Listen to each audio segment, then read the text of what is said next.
Stadium in Murfreesboro, Tennessee. It's time for the Blue Cross Bowl 2000, the Class A state championship between the University School of Jackson and Nashville CPA Lions. Should be a great afternoon of football. Hi, everybody. Willie Donick here with you, along with Larry Ridley. We'll have all the play-by-play action for you. We're coming back to Murfreesboro for the opening kickoff after this. What does the future hold? What will it look like? How will it feel? At New York Life, we are confident that whatever tomorrow brings, our values will remain steadfast. So no matter what it looks like, tomorrow, like today, New York Life will be the company you keep.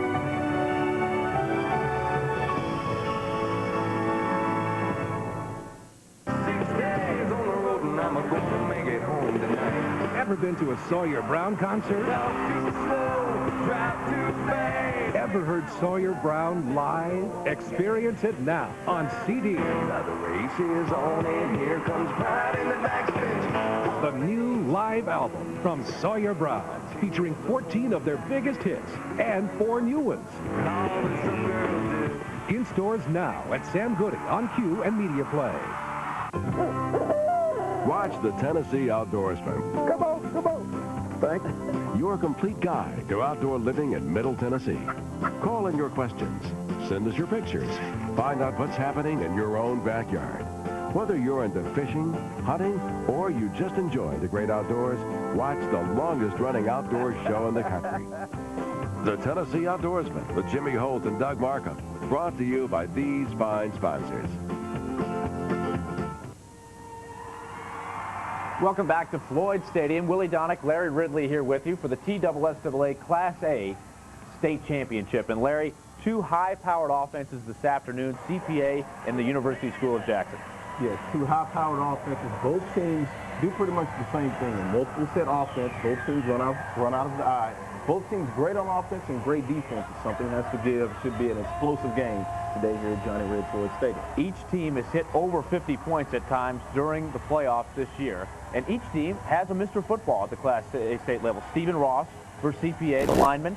And over for University School of Jackson, it is Franklin Payne, who has a great numbers on offense, 1,000 yards rushing and 1,000 yards receiving. A modern-day Mark football for us, in our day. We run that great, so he does it all over 40 touchdowns on him. He's run back a few punts.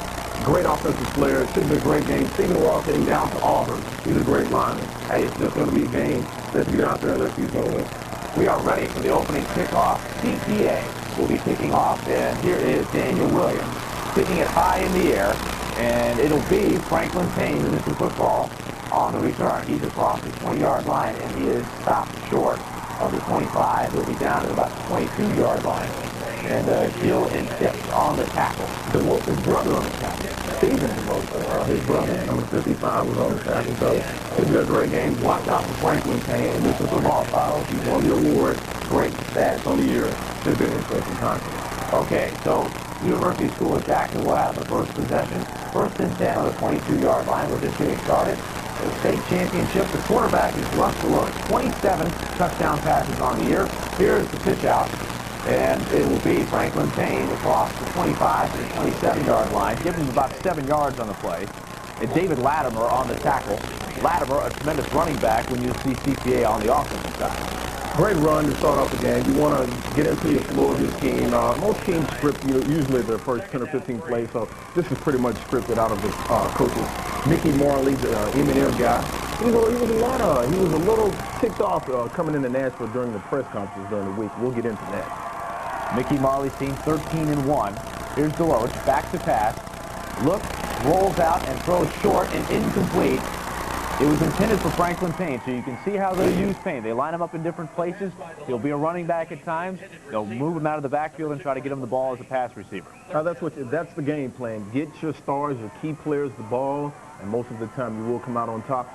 You see CPA, the bigger team right now, CPA has a great size advantage on the line on both sides of the ball. University School of Jackson trying to roll out, maybe stay away from some of that pressure and get your speed guys out there like Franklin Payne, and maybe you can get some one-on-one matchups. 3rd down and 3 for the University School of Jackson. The Bruins have the ball on the 29-yard line. Here's Russ Deloach. Delayed play fake. He rolls out.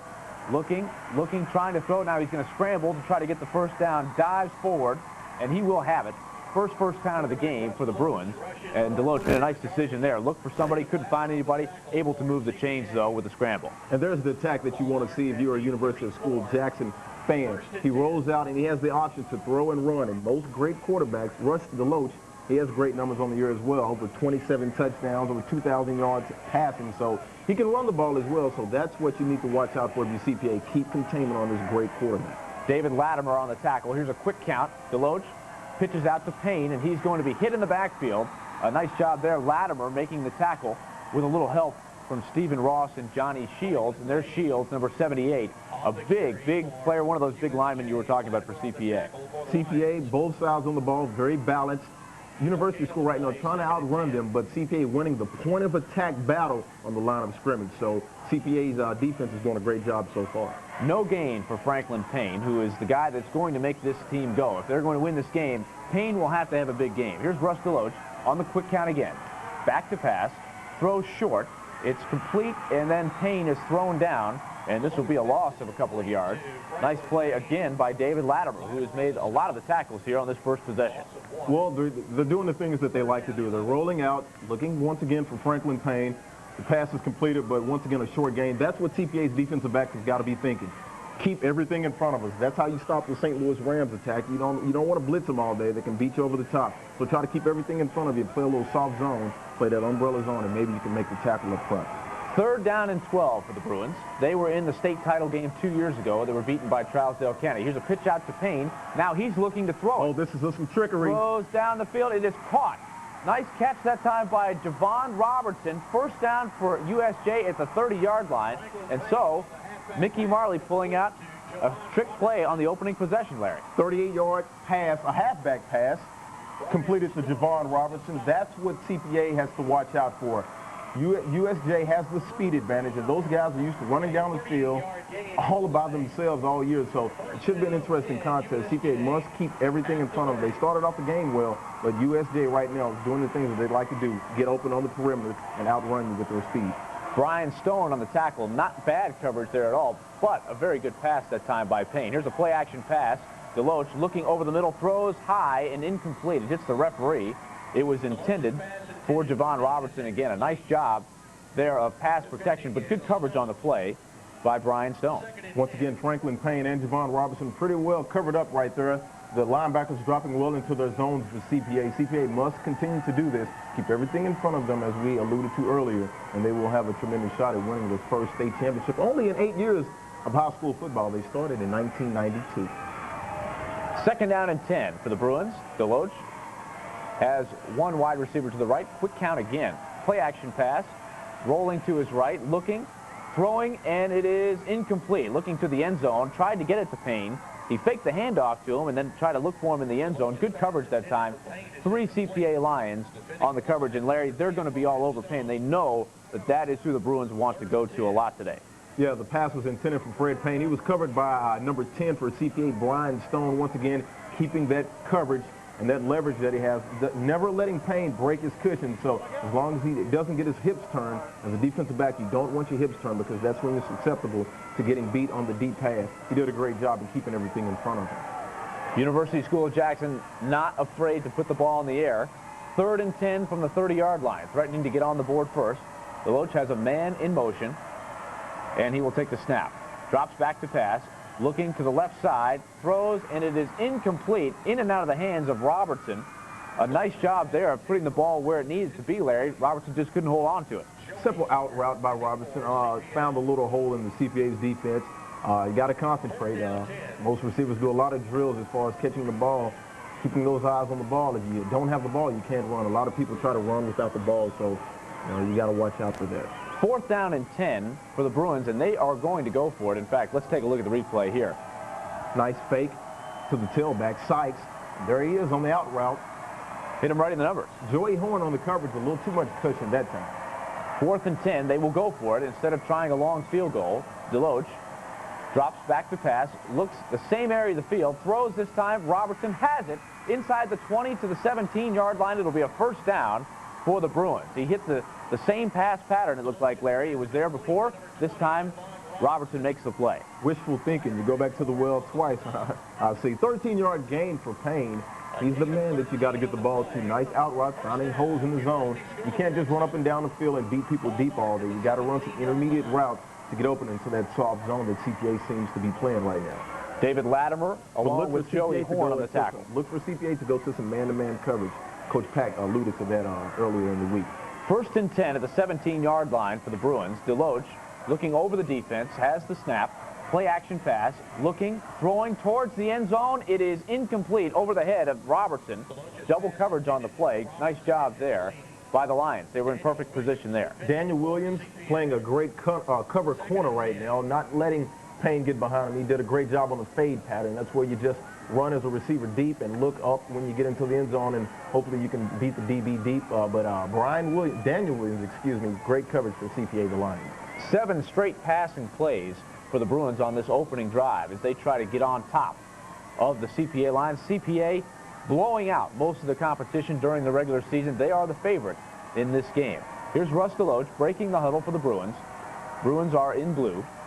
2nd and 10 from the 17-yard line of CPA. Looks like some man-to-man coverage, CPA. On the delayed handoff to Payne, and he is hit in the backfield, and CPA winning the battle at the line of scrimmage. The Bruins have not been able to run the ball much so far, and that time it was Jonathan Farnsworth on the tackle. 1-yard loss. CPA stout up front. You got Stephen Ross, those guys. Also, you have Farnsworth as well as Quarter. People up front holding it down for CPA's Lions. They have a great size advantage. 3rd down and 11 from the 18-yard line. Russ Deloach talking to Franklin Payne in the backfield, checking out what he wants to do here. Deloach fakes the handoff, rolls to his right, throws over the middle. It is intercepted. A big defensive play by Daniel Williams. He was right there in front of the intended receiver and played the ball perfectly, and CPA has a big turnover on the opening drive. Here you can see on the replay the fake to the tailback. The quarterback gets out looking for his receiver on a little tight end drag or a little waggle, but the quarterback, the receiver was covered great by Daniel Williams in his hip pocket, as we like to say. Never broke his cushion. He was in perfect position, and if CPA can play this way, they can shut down that potent passing attack by the Bruins offense. 13 plays for the University School comes up empty, however, and CPA takes over. Here's Blake Atchison handing to David Latimer. He leaps over one tackler and gets across the 15 to the 18-yard line. Latimer, we will see a lot of this afternoon, Larry. 2,200 yards rushing during the regular season. Right, he's coming out of that I formation. You got the fullback lead, a lot of power attack football coming straight at you, and that's the difference between the two teams. If you ask me, CPA offense right now, they can run the ball just a tad bit better than the Bruins on their offense. Blake Atchison under center. It'll be 2nd and 2 from the 19-yard line. We have a whistle, and let's see what we've got here. Looked like somebody may have jumped off sides. And if that's the case, it'll give CPA a 1st down. Blake Atchison is the quarterback for CPA, Larry. He was not the quarterback all year long. Brian Stone, who's a very talented wide receiver, was playing quarterback earlier in the season. Yeah, he filled in a little bit, but Atchison comes back, and he's done a great job of directing the troops. Looks for his guy, Cooper Wallace, over the middle. You got Latimer running the ball, and you can see on the replay that here's David Latimer running that zone play, that power attack football. We just get it up there between the tackles. That's how you make your living if you're a CPA Lion. Offsides is the call against the University School, so that will give the CPA Lions a 1st down. It'll be on the 24-yard line. Don't want to give gifts. I know it's the season of giving right now, but University School of Jackson, you don't want to give free passes and gifts to CPA because they can move the ball without your help. Yeah, you would figure USJ does not have the same margin for error that CPA does with CPA's size. So number 7 is Atchison. He's got Latimer in the backfield, and look for USJ to get a steady diet of this guy. Number 2, Latimer. He's across the 25 to the 27-yard line, a short gain on the play. A nice play on the tackle by Greg Fay, who we'll see quite a bit of today as a fullback on the offensive end and a strong tackler on the defensive side of the ball. CPA's offensive line right now outweighing USJ's defensive line by just a number of pounds. Also Cook on the tackle for USJ, but CPA, they're just going to give you that steady diet of Latimer, off tackle, and a few hit and miss misdirection plays. They're going to run some of those that are try to catch you off guard as well. 2nd down and 6 from the 28-yard line. No score here in the first quarter for the state championship at the Class A level. There's Atchison handing to Latimer. He's across the 30 to the 32-yard line. Another short gain, and it was Greg Fay once again on the tackle with some help from Jamie Richardson. That was a reach play right there. That's what we call where the tailback gets wide and the quarterback gets out there and hands it to him off the tackle. USJ's defense right now playing pretty well. The thing is, when you're outmanned and outside, can you hold up for 4 quarters? We'll come back to this in the 3rd quarter and see if, you know, they can keep Latimer to these 1-yard gains like they're doing now. CPA, no doubt, will try to wear down USJ with this running attack. 3rd and 2 now from the 32-yard line as CPA goes to work. Full house in the backfield. Latimer gets it again. He dives across, and he is going to be close to a first down, but may be a little bit short. A nice tackle on the play by Nick Campbell to apparently stop CPA short of the first down. I think it's going to be 4th down, Larry. You're not going to see a lot of punts for neither of these teams. Matter of fact, we probably will never even talk about the punters in this ball game. I'll look for Coach Pack to go for it.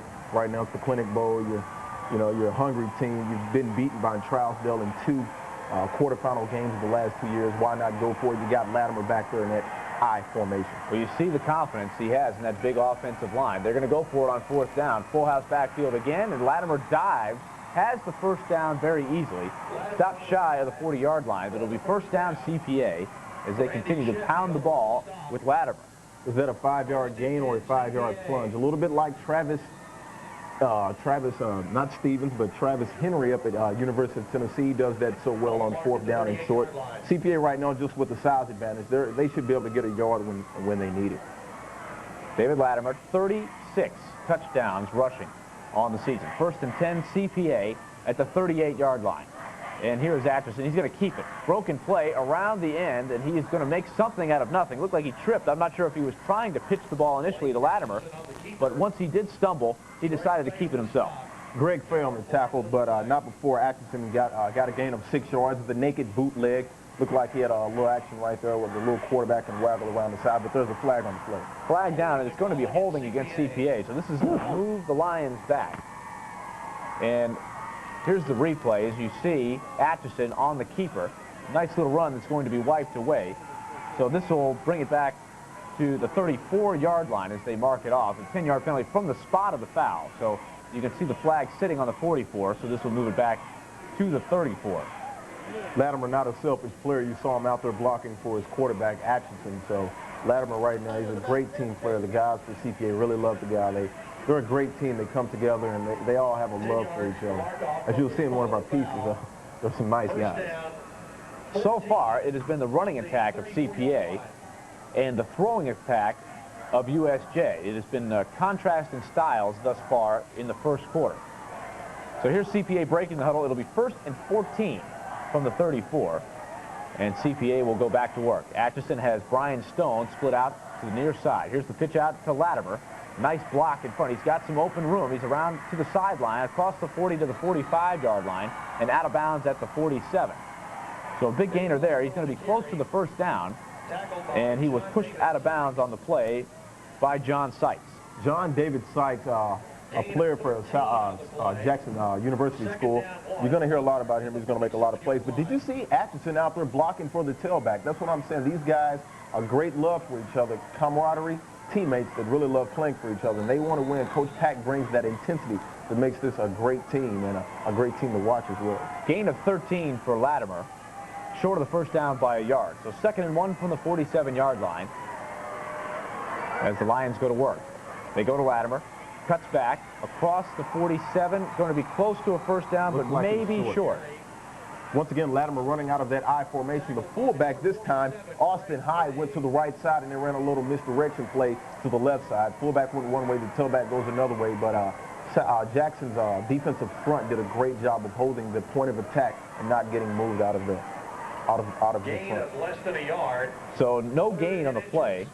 3rd and 1 now from the 47-yard line. Greg Fay, a nice tackle that time to stop David Latimer short of the 1st down. So the Lions in a short yardage situation once again with the full house backfield. Three running backs behind Atchison, and Atchison keeps it, and he's across to the 50-yard line. You see the Middle Tennessee logo at midfield. The Blue Cross Bowl, Larry, has been moved to Murfreesboro. It was called the Clinic Bowl last year. For a long time, it was played at Vanderbilt Stadium, but moves out to your old stomping ground at Murfreesboro this year on the AstroTurf, and they're excited to have the game out there. Johnny Red Floyd Stadium, a home that I played with from 94 to 98. Great stadium. Opened up in 1988 with a big win for MTSU over their hated rival Tennessee State University, 28-27. 31,000 seat facility, so it's a great place to play, skyboxes, and a great viewing area and a great place to be if you're a fan. First down, just short of midfield for the Lions. Here's a handoff, Latimer right up the middle. He's across the 50 to the 47-yard line as CPA continues to pound the ball right up the middle. Not a whole lot of razzle-dazzle in their arsenal so far. We saw USJ come out with the halfback option pass. CPA has been straightforward. Just pounding the ball 3, 4, and 5 yards at a time. If you extrapolate that out over a game, you're going to get first downs at the first downs. You're going to have 80-yard drives over 15 plays, and that's the type of game CPA can do. But never count CPA out. They have the time. They can stretch it deep and get deep with Cooper Wallace and Brian Stone and Latimer as well. Jeff Grinnall's on the tackle. Gain of 3. 2nd and 7. Make it 2nd and 6. As they go to Latimer once again. He's got some lead blockers. He's across the 45, inside the 42-yard line. Let's see where they mark it. Gain of about 6. He should be about a yard short. It'll be 3rd and short for CPA. Great run once again by Latimer. I wonder where this guy's going to college. He should get some looks because he missed 2 games this year as well, having 2,200 yards. He missed 2 full games and a 3rd with injury. But that game against DCA where he scored that touchdown with about 20 seconds left in the game was a huge momentum shift for CPA, and it kept their winning season alive. You can see that he's got both ankles taped, and I believe it was an ankle injury that kept him out of a couple of games, but still able to put up huge numbers. 3rd and short once again for the CPA Lions. Latimer in motion this time. Here's the keeper for Atchison. He's easily got the first down inside the 45-yard line, make it inside the 40-yard line to the 38. Give him 3 yards and a first down CPA as they continue to move the chains here in this scoreless first quarter. What an advantage when you can just quarterback sneak the ball for 3 yards at a pop. You really don't need to run off tackle. USJ, they must get stout up front, and maybe they're going to have to bring some people if they want to stop this juggernaut of an offense called CPA. Drake Malone on the tackle that time for the Bruins of USJ. As CPA continues to run some clock here. They've had the ball for a good portion of the quarter. 2 long drives to start the game. 13 plays on USJ's opening drive. So 1st and 10 from the 38-yard line. Here's the first pass of the game for Atchison. Throws out to the left side. The pass is complete to Brian Stone. So CPA showing pass that time, Larry, to try to loosen up the defense and keep them honest. Yeah, CPA, the difference between CPA and Jackson, as we alluded to earlier. CPA can throw the ball, but they tend to throw the ball short, and what they do is they get you to come up, and then they will hit you over the top deep, looking for Wallace and Stone and those guys. And you can see the replay, and there he is open on just a little 5-yard hitch, and he was wide open. The back playing off for Jackson Southside, John David Sykes playing off of Stone, so gave him a little too much cushion. 2nd and 5 from the 33-yard line. Atchison hands up the middle to Latimer. Big hole, moves inside the 25-yard line. He'll have a first down as they will stop the clock here to move the chains as we are nearing the end of the first quarter here, as not much going on in the way of number of possessions. Each team keeping the ball on the ground, keeping the ball for a good portion of the quarter. In fact, that's going to do it for the first quarter. We are scoreless here in Murfreesboro.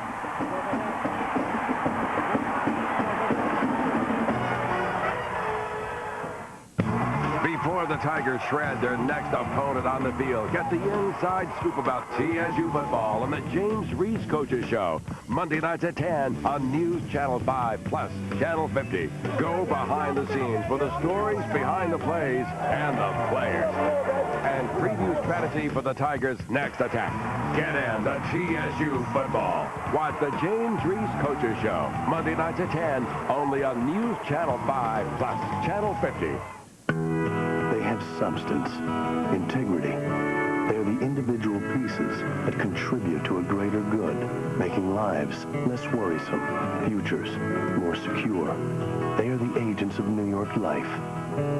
Their humanity is the stone with which this company was built. They are why New York Life is the company you keep.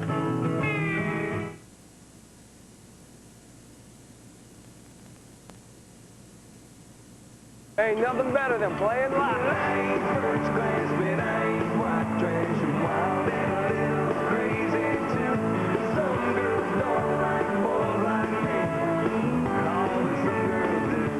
Brown, live. Performing live drives me wild. You drive me wild, baby. Featuring 14 of their biggest hits and 4 new ones. In stores now at Sam Goody on Q and Media Play. If you could design your future just the way you want it, prestige, independence, financial rewards, your opportunities are endless when you enroll in New Directions Hair Academy, a Pivot Point member school. We provide day and night classes, job placement, and financial aid is also available. Call New Directions Hair Academy for more information, 353-8333, and step into your beautiful future.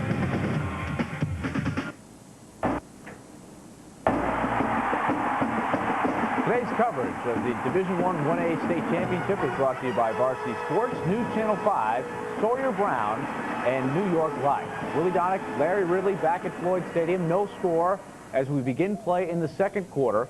CPA has the ball, 1st and 10 at the USJ 23-yard line. Opening drive of the game for CPA. They have chewed up a lot of time on the clock. Blake Atchison under center, fakes the handoff, now will keep it. Move right up the middle of the field and drive for a first down. A nice play by Atchison on the first play of the second quarter, Larry, and CPA continues to move the ball on the ground.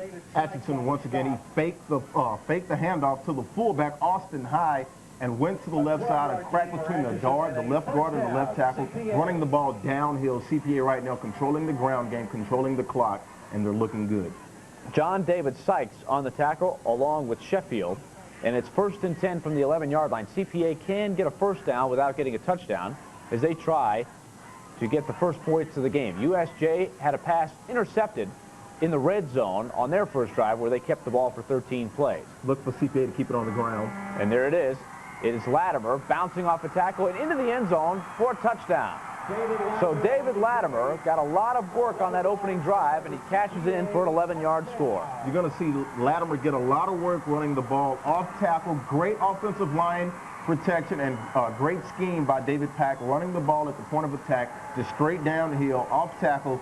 What can you do with mountains of men running the ball down the hill? And that offensive line, look at him. Lots of space, creating a hole.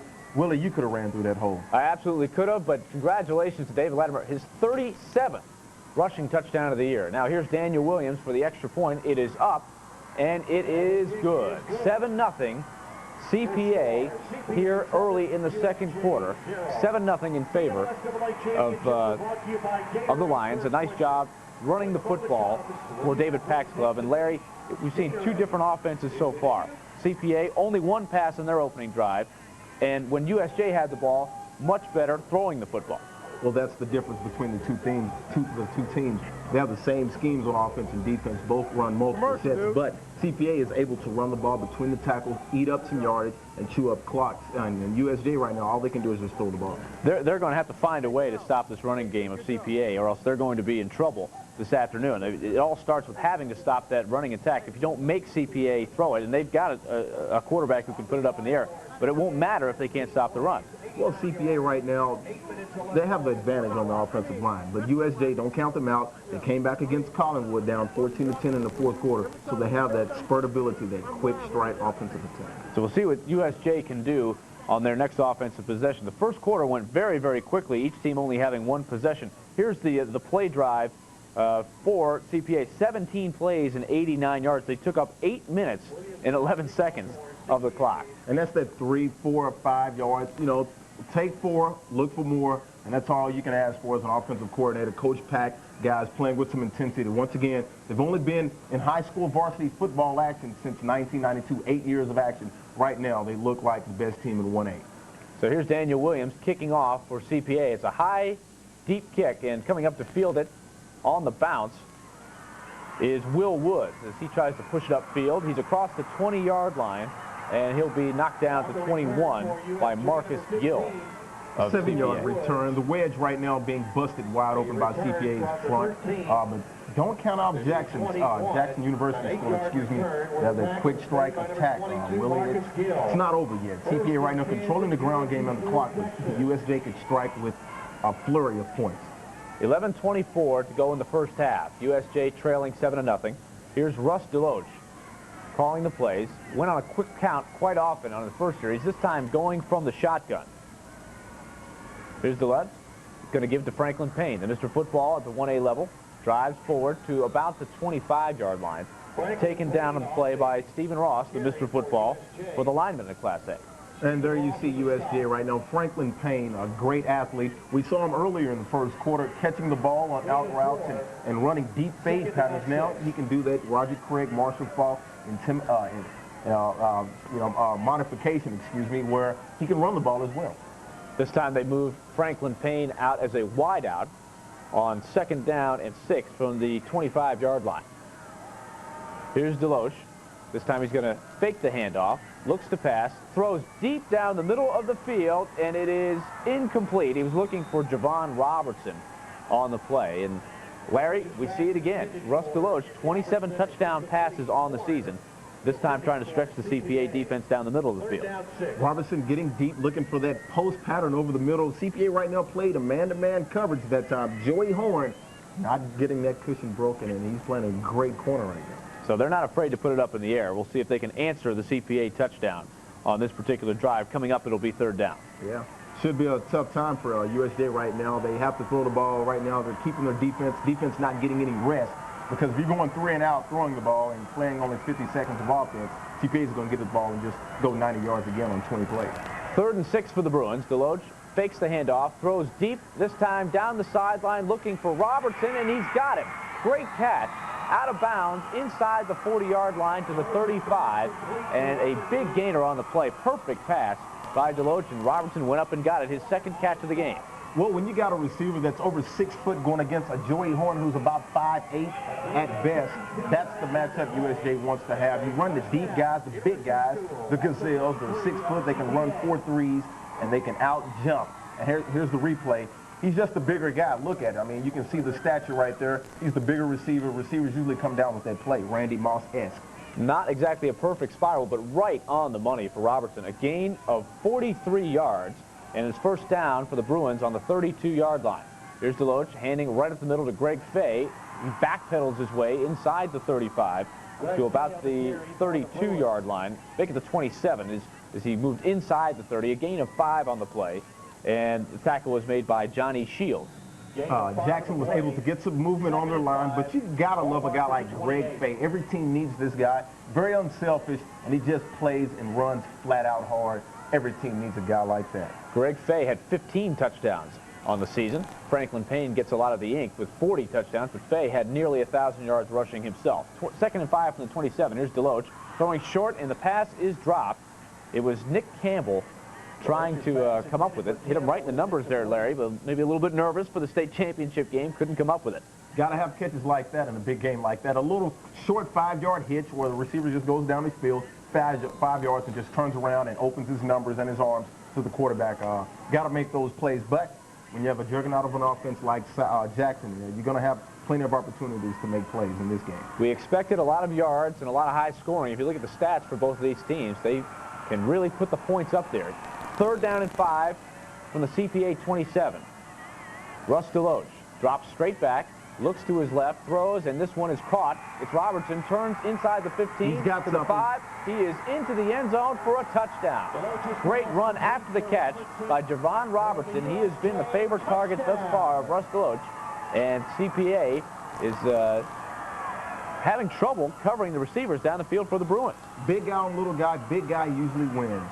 Senior, there he is, 6'4". My gosh, college scouts are drooling over this guy. He's going to be a great player if you can just get him the ball on smaller corners like Joey Horn and Daniel Williams, who are about 5'7", 5'8". You can look for this guy to get in the end zone a couple more times this afternoon. So here's Andy Metcalf on to try the extra point and tie this thing up. It is good. A nice job by USJ. They answer the touchdown drive for CPA, and we are tied at 7 here at Floyd Stadium.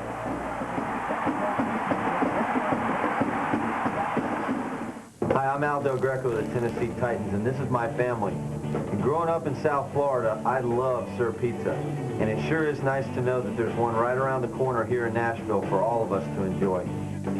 When you ask for the Al Del Greco 3-point special, you'll receive $3 off any large 3-topping pizza, good at all locations. Sir Pizza's been around for over 35 years. We love it, and I know you will too. Sir Pizza, there's one near you. Call New Directions Hair Academy for more information, 353-8333, and step into your beautiful future. Welcome back to Murfreesboro. CPA 7, USJ 7 here in the state title game. 6 plays, 79 yards. It took only a minute 55 for the Bruins to tie this thing up. So here's Andy Metcalf to kick it away to CPA. A lot of offense so far.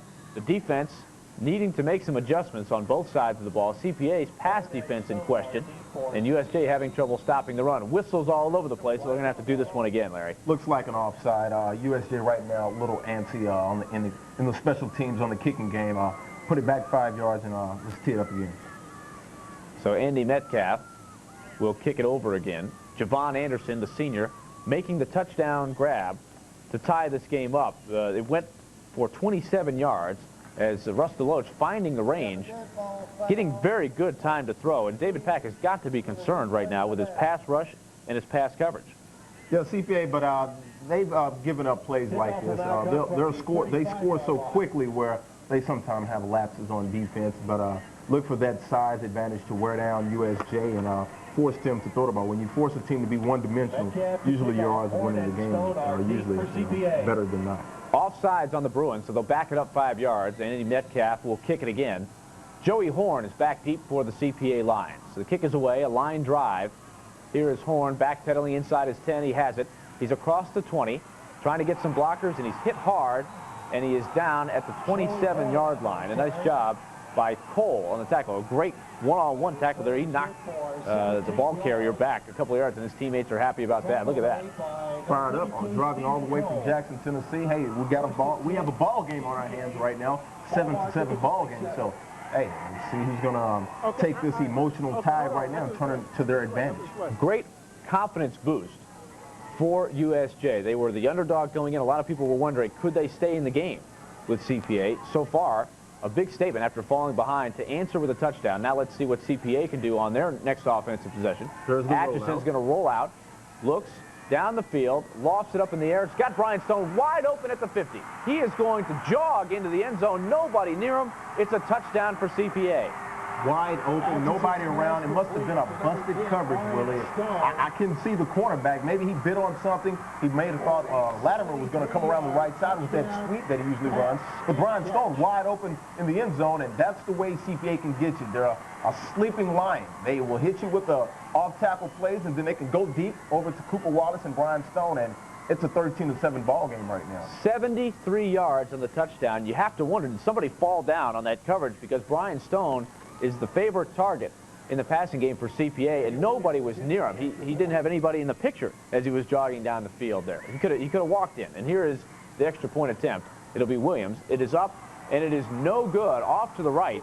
And so it is 13-7 CPA here early in the second quarter. So just one play as CPA answers USJ's touchdown drive. It took all of 19 seconds to break this deadlock of a ball game. As you can see the replay, Atkinson rolls out to his right. Look, Latimer, a lot of people are chasing him. I saw the cornerback bite on that play, and Brian Stone wide open, streaks into the end zone. No one's going to catch him. CPA has a little speed as well. So that was a great play for Coach Pack. Coach Pack, one of those guys that like to, he's like Mike Morris for the Rams. He wants to grab you by the neck and strangle you, and he goes for the big one all the time. I think Atchison did a good job there selling the run. He's run the ball quite a few times so far in this game on the keepers. Didn't look like he was going to throw that. It looked like he was maybe just going to sweep it around the end. Then all of a sudden picked it up, and he was in throwing position, and Stone was able to slip out behind the coverage. 19-second scoring drive. CPA looks real good right now. I mean, what can you say? 13-7 is our score here at Floyd Stadium. State championship, TSSAA, the first time in the Blue Cross Bowl that played in Floyd Stadium in Murfreesboro after, of course, the game being played for a long time at Vanderbilt Stadium. Good atmosphere, good crowd for both teams on hand. The first of 5 games they'll have in Murfreesboro this weekend. 5,300 on hand, not a bad crowd, but it's a blustery afternoon out there. It's cold, and I can feel it a little bit up here in the booth. So here's the kickoff. Williams boots it away, and it will be Franklin Payne on the return. Payne has it, and he is brought down. A good solo tackle by Cooper Wallace. And they'll mark it at about the 17-yard line. So USJ now will try to come back. It's been a seesaw battle so far. Nobody has been able to stop either offense thus far. The only time the offense was stopped, it was an interception by USJ when they were driving the football in the red zone. Cooper Wallace is a man for CPA. He's made the plays when Latimer was hurt and when Brian Stone was shut down and Atchison and those guys were shut down. Cooper Wallace always finds a way to spurt his team and give them a little jump, if you can say that, for CPA. 9 minutes and 10 seconds to go in the second quarter. USJ trails by 6. Here's Greg Fay, the big fullback, up the middle, and he'll be brought down just short of the 20-yard line, as there was not much running room on that play. Johnny Shields, the big defensive tackle, makes the play for CPA. No movement on the line. CPA, look at that line. Doesn't look like a 1A school to me. I know plenty of 5A schools that can't have an impressive front like CPA does. And look at USJ. They're shorter and they're smaller, but that doesn't mean they don't have as much heart. Look at the difference in size between Jonathan Farnsworth, number 79, the nose tackle, and the two guys flanked to his side, Ross and the other big guy, Johnny Shields. Huge, huge defensive ends. Here's a long pass caught, and this could be a touchdown. It's Franklin Payne behind the secondary. He is towards the end zone. He's brought down at the 1-yard line. A great play by David Latimer to keep him out of the end zone, but once again, USJ strikes with the big play. Do you remember that play a couple of plays ago where Payne was, it was Robertson running down on that post, and he had a size advantage over the cornerback. This time, Payne, a guy with over 2,000 yards, 1,000 rushing, 1,000 receiving. He can get it done. Great pass by the quarterback. And this is going to be a great game because USJ will not give up. They will continue to throw the ball deep. Here's the replay. The quarterback with plenty of time throws deep, wide open, great pass, great route. Everything great about that pass, route, the run. And here comes USJ back to the line of scrimmage. And a short running play, and this will not be a touchdown. They're going to mark the ball carrier short of the end zone. Mark it at the 1, no gain on the play. And let's see, they are going to, let's catch you up a little bit. A great pass down the field, 80 yards. They'll give Payne on the reception from Russ Deloge. So Deloge putting up some huge passing yardage here in this first half. And let's see what we got here. We've got first down, make it second down and goal. From inside the 1-yard line, flags coming down. And this one is going to be perhaps an offsides call. Let's see who jumped off. CPA definitely was offsides, but let's see if they were drawn off. No, sir. So that'll move it even closer to the goal line. They couldn't get much closer than they were. But now the Bruins will have the ball just inches from pay dirt. The Bruins of Jackson will more than likely, if they don't give the ball to Franklin Payne, their all-purpose back, try to give it to a guy that has a little bit more weight, kind of like Barry Sanders. He really wasn't a great goal line rusher, and they gave it to Sloan a lot, a big bruising fullback. And there were times where Barry Sanders was not on the goal line offense. Exactly. That kind of irked some of the Detroit fans who were wondering why that was, but that's exactly what it was. Not a great, powerful, straightforward runner. So let's see if USJ can cash it in. Here's Fay over the top. And it is a touchdown. USJ has tied this game up at 13, and they have answered the scoring drive. So a couple of quick scoring drives. After the first 2 drives, Larry, were long, drawn-out drives, 13, 15 plays. Each team has shown the ability to score quickly here in the last couple possessions. And once again, it's becoming popular, very, very popular, to just dive over the top, and unless you got a linebacker that can meet you in midair, it's very successful. Marshall Falk, Marcus Allen, Herschel Walker, those guys made it famous. Bo Jackson as well. Andy Metcalf to try the extra point, and it is up and good. 14-13, USJ takes the lead here in Murfreesboro. Second quarter action, Larry, as we take a look, 4 plays, 83 yards. It took only a minute 47, so interesting game so far. The flow of the offenses have been very exciting. There's the replay. He flipped over nice padded guys on the bottom of him, so he was able to maybe get in there without escaping any injury. But USJ right now, CPA is not used to being down right now. Last time they were down was to DCA, and that was about 4 or 5 weeks ago. So they've outscored their last 5 opponents, 271-7. David Pack was very concerned also, Larry, about Mr. Football, Franklin Payne. He lines up as a wide receiver, lines up as a running back, and that time, after the play-action fake, he was wide open. So CPA not doing a good job right now of finding him and staying with him. He was wide open in the secondary. Even coming out of the backfield, it's going to be a hard matchup for the linebackers and those guys. Cooper Wallace staying with a speedster guy like Franklin Payne. So he's a very tough matchup. You put him outside, he's bigger than your cornerback. You put him inside, he's kind of like Marshall Faulk. He's too fast for your linebacker. Andy Metcalf ready to kick it off. USJ leading it 14-13 here in the second quarter. Waiting for the official's whistle. And here it is. Line drive kick. And it'll be Joey Horn who picks it up again inside the 10. Horn running towards the sideline at the 14-yard line. Gets across the 15 to the 20. Still on his feet across the 25 to the 26-yard line. And Will Woods makes the stop. Horn, great job of following his block. The design for that play was to catch it on the left hash and bring it all the way around to your right, follow the wall, and see if you can break a seam and get some yardage there. Nice return for Joey Horn, 21 yards. That's a pretty good average for a kickoff return. 7 minutes, 23 seconds to go here in the first half. CPA trails 14-13. They'll have it 1st and 10 at the 26-yard line. Blake Atchison has gone all the way at quarterback, took over in the 7th game of the season, and has done a tremendous job as David Pack moved the other quarterback, Stone, to wide receiver. And here's Atchison looking for Stone. It is incomplete. Stone was wide open at the 42-yard line. That time Atchison didn't quite get the spiral that he wanted to on that pass. Stone with a great out route. Made a nice cut and broke to the out route. John David Sykes for Jackson Southside, giving way too much room. The only thing that I would tell Stone would be maybe to come back towards the ball. As you run those out routes and those curls, you might want to work your way back towards the quarterback in a way you can help him out. Big cushion given by Sykes on that play as Stone got behind the secondary for a 73-yard score on their last play from scrimmage. So 2nd and 10 from the 26-yard line for CPA. Here's Atchison who wants to throw it again. Looking deep down the field, and nobody home, and it's intercepted. John David Sykes, this time playing deep.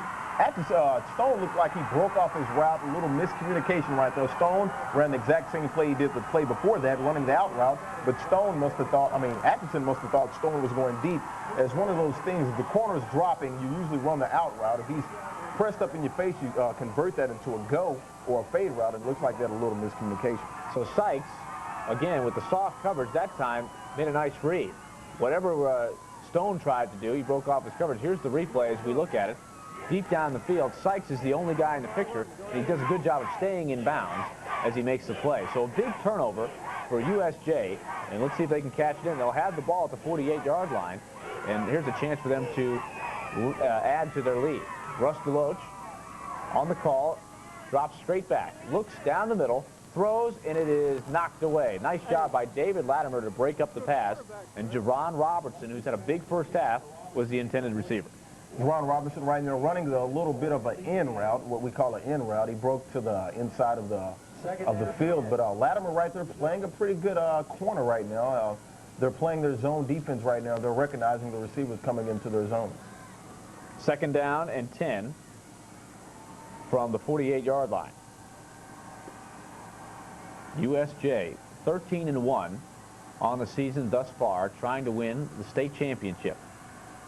Russ DeLoach, and there was a flag on the play. It looked like big Stephen Ross might have jumped offside that I think time. it was James Quarter who jumped offside for the lines of CPA. They're going to give Jackson an automatic 5 yards. You're right. Down It was the big guy, James Quarter, on the right defensive tackle position, and that'll move him up 5 yards. So after the incompletion on 1st down, a nice gift by CPA to give the Bruins 5 yards. So it'll be 2nd and 5 at the 43-yard line.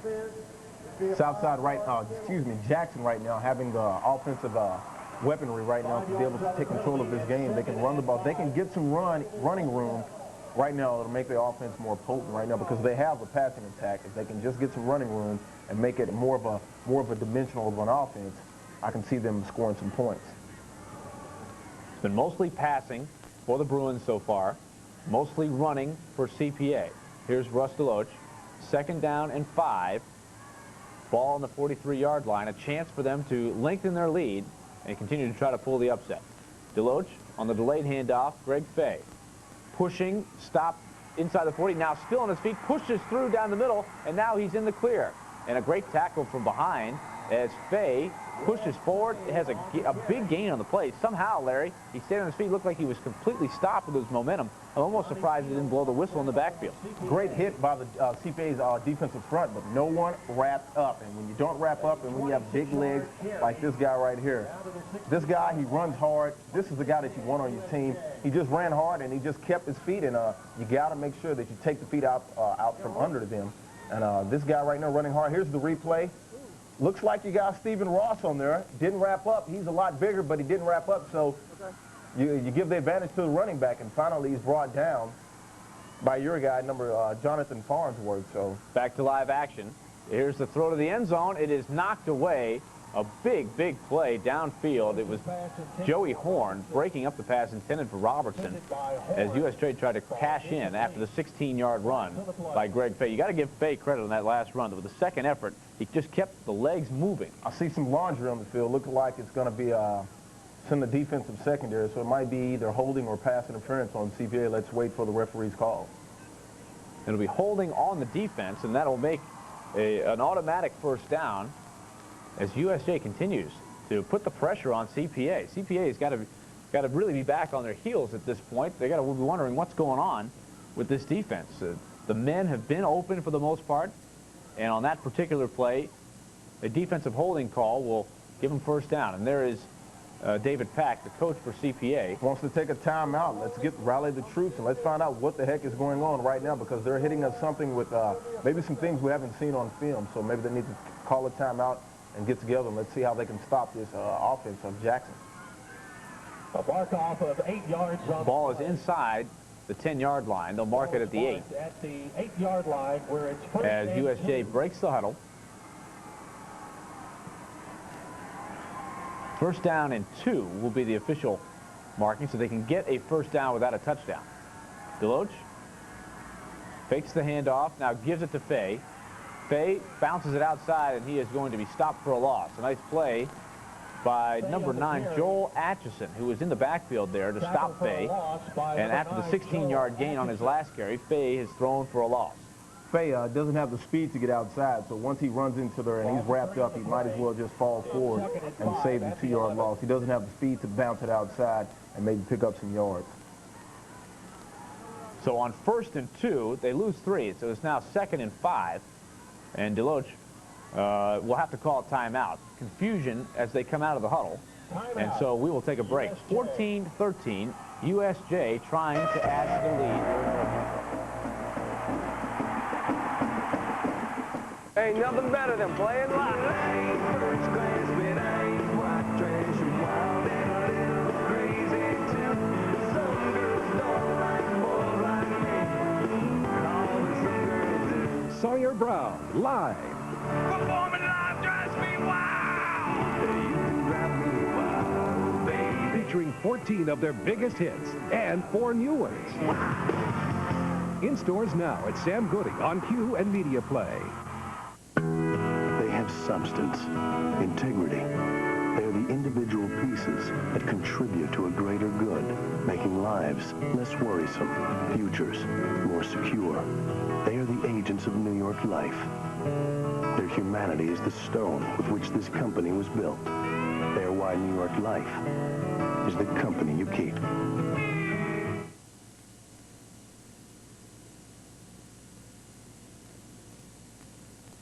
So we can get 5 minutes, 43 seconds to go, first half. USJ 14, CPA 13. Willie Donick, Larry Ridley here with you from Floyd Stadium in Murfreesboro. Shotgun formation for the Bruins of USJ. Watch Stone in motion. Franklin Payne, the man in motion, looking. They throw it to Payne. Payne's got it inside the 5. Tries to shuffle towards the end zone. He's going to be stopped short. But it's a first down play for the Bruins. Just a little flood pattern where he comes in motion and gets upfield and just runs a little quick out, as we like to call it. And the quarterback gets it to him on the spot. And it's a nice gain, a nice pickup on first down. You pick up 10 yards, you get the CPA's 2-yard line. Now you have something to work with. Franklin Payne, the Mr. Football at the Class A level for the running back position, showing you wide there. A big threat as a running back and a wide receiver. So first down and goal for the Bruins. Quick count. They give it to Fay. Off to the right side, dives towards the end zone, and he is in for the touchdown. Fay runs pretty hard. I love the way this guy just he's a gamer. He gets the ball and he gets into the end zone. He runs hard. He always keeps his legs moving. Like we talked about earlier, Roger Craig was the guy that did that. So USJ lengthens their lead with a one-yard touchdown run by Greg Fay. It is now 20-13 with the extra point to come. Andy Metcalf will do the honors. He's made his first two. CPA must be shell-shocked right now. You got a team right now that has you off guard. Metcalf's kick is good, and it is now 21-13 in favor of the USJ Bruins. So after the turnover by CPA, Larry, USJ is able to cash it in. 5 minutes and 34 seconds left before halftime. Right now, Jackson right now is catching CPA off guard, running some misdirection plays.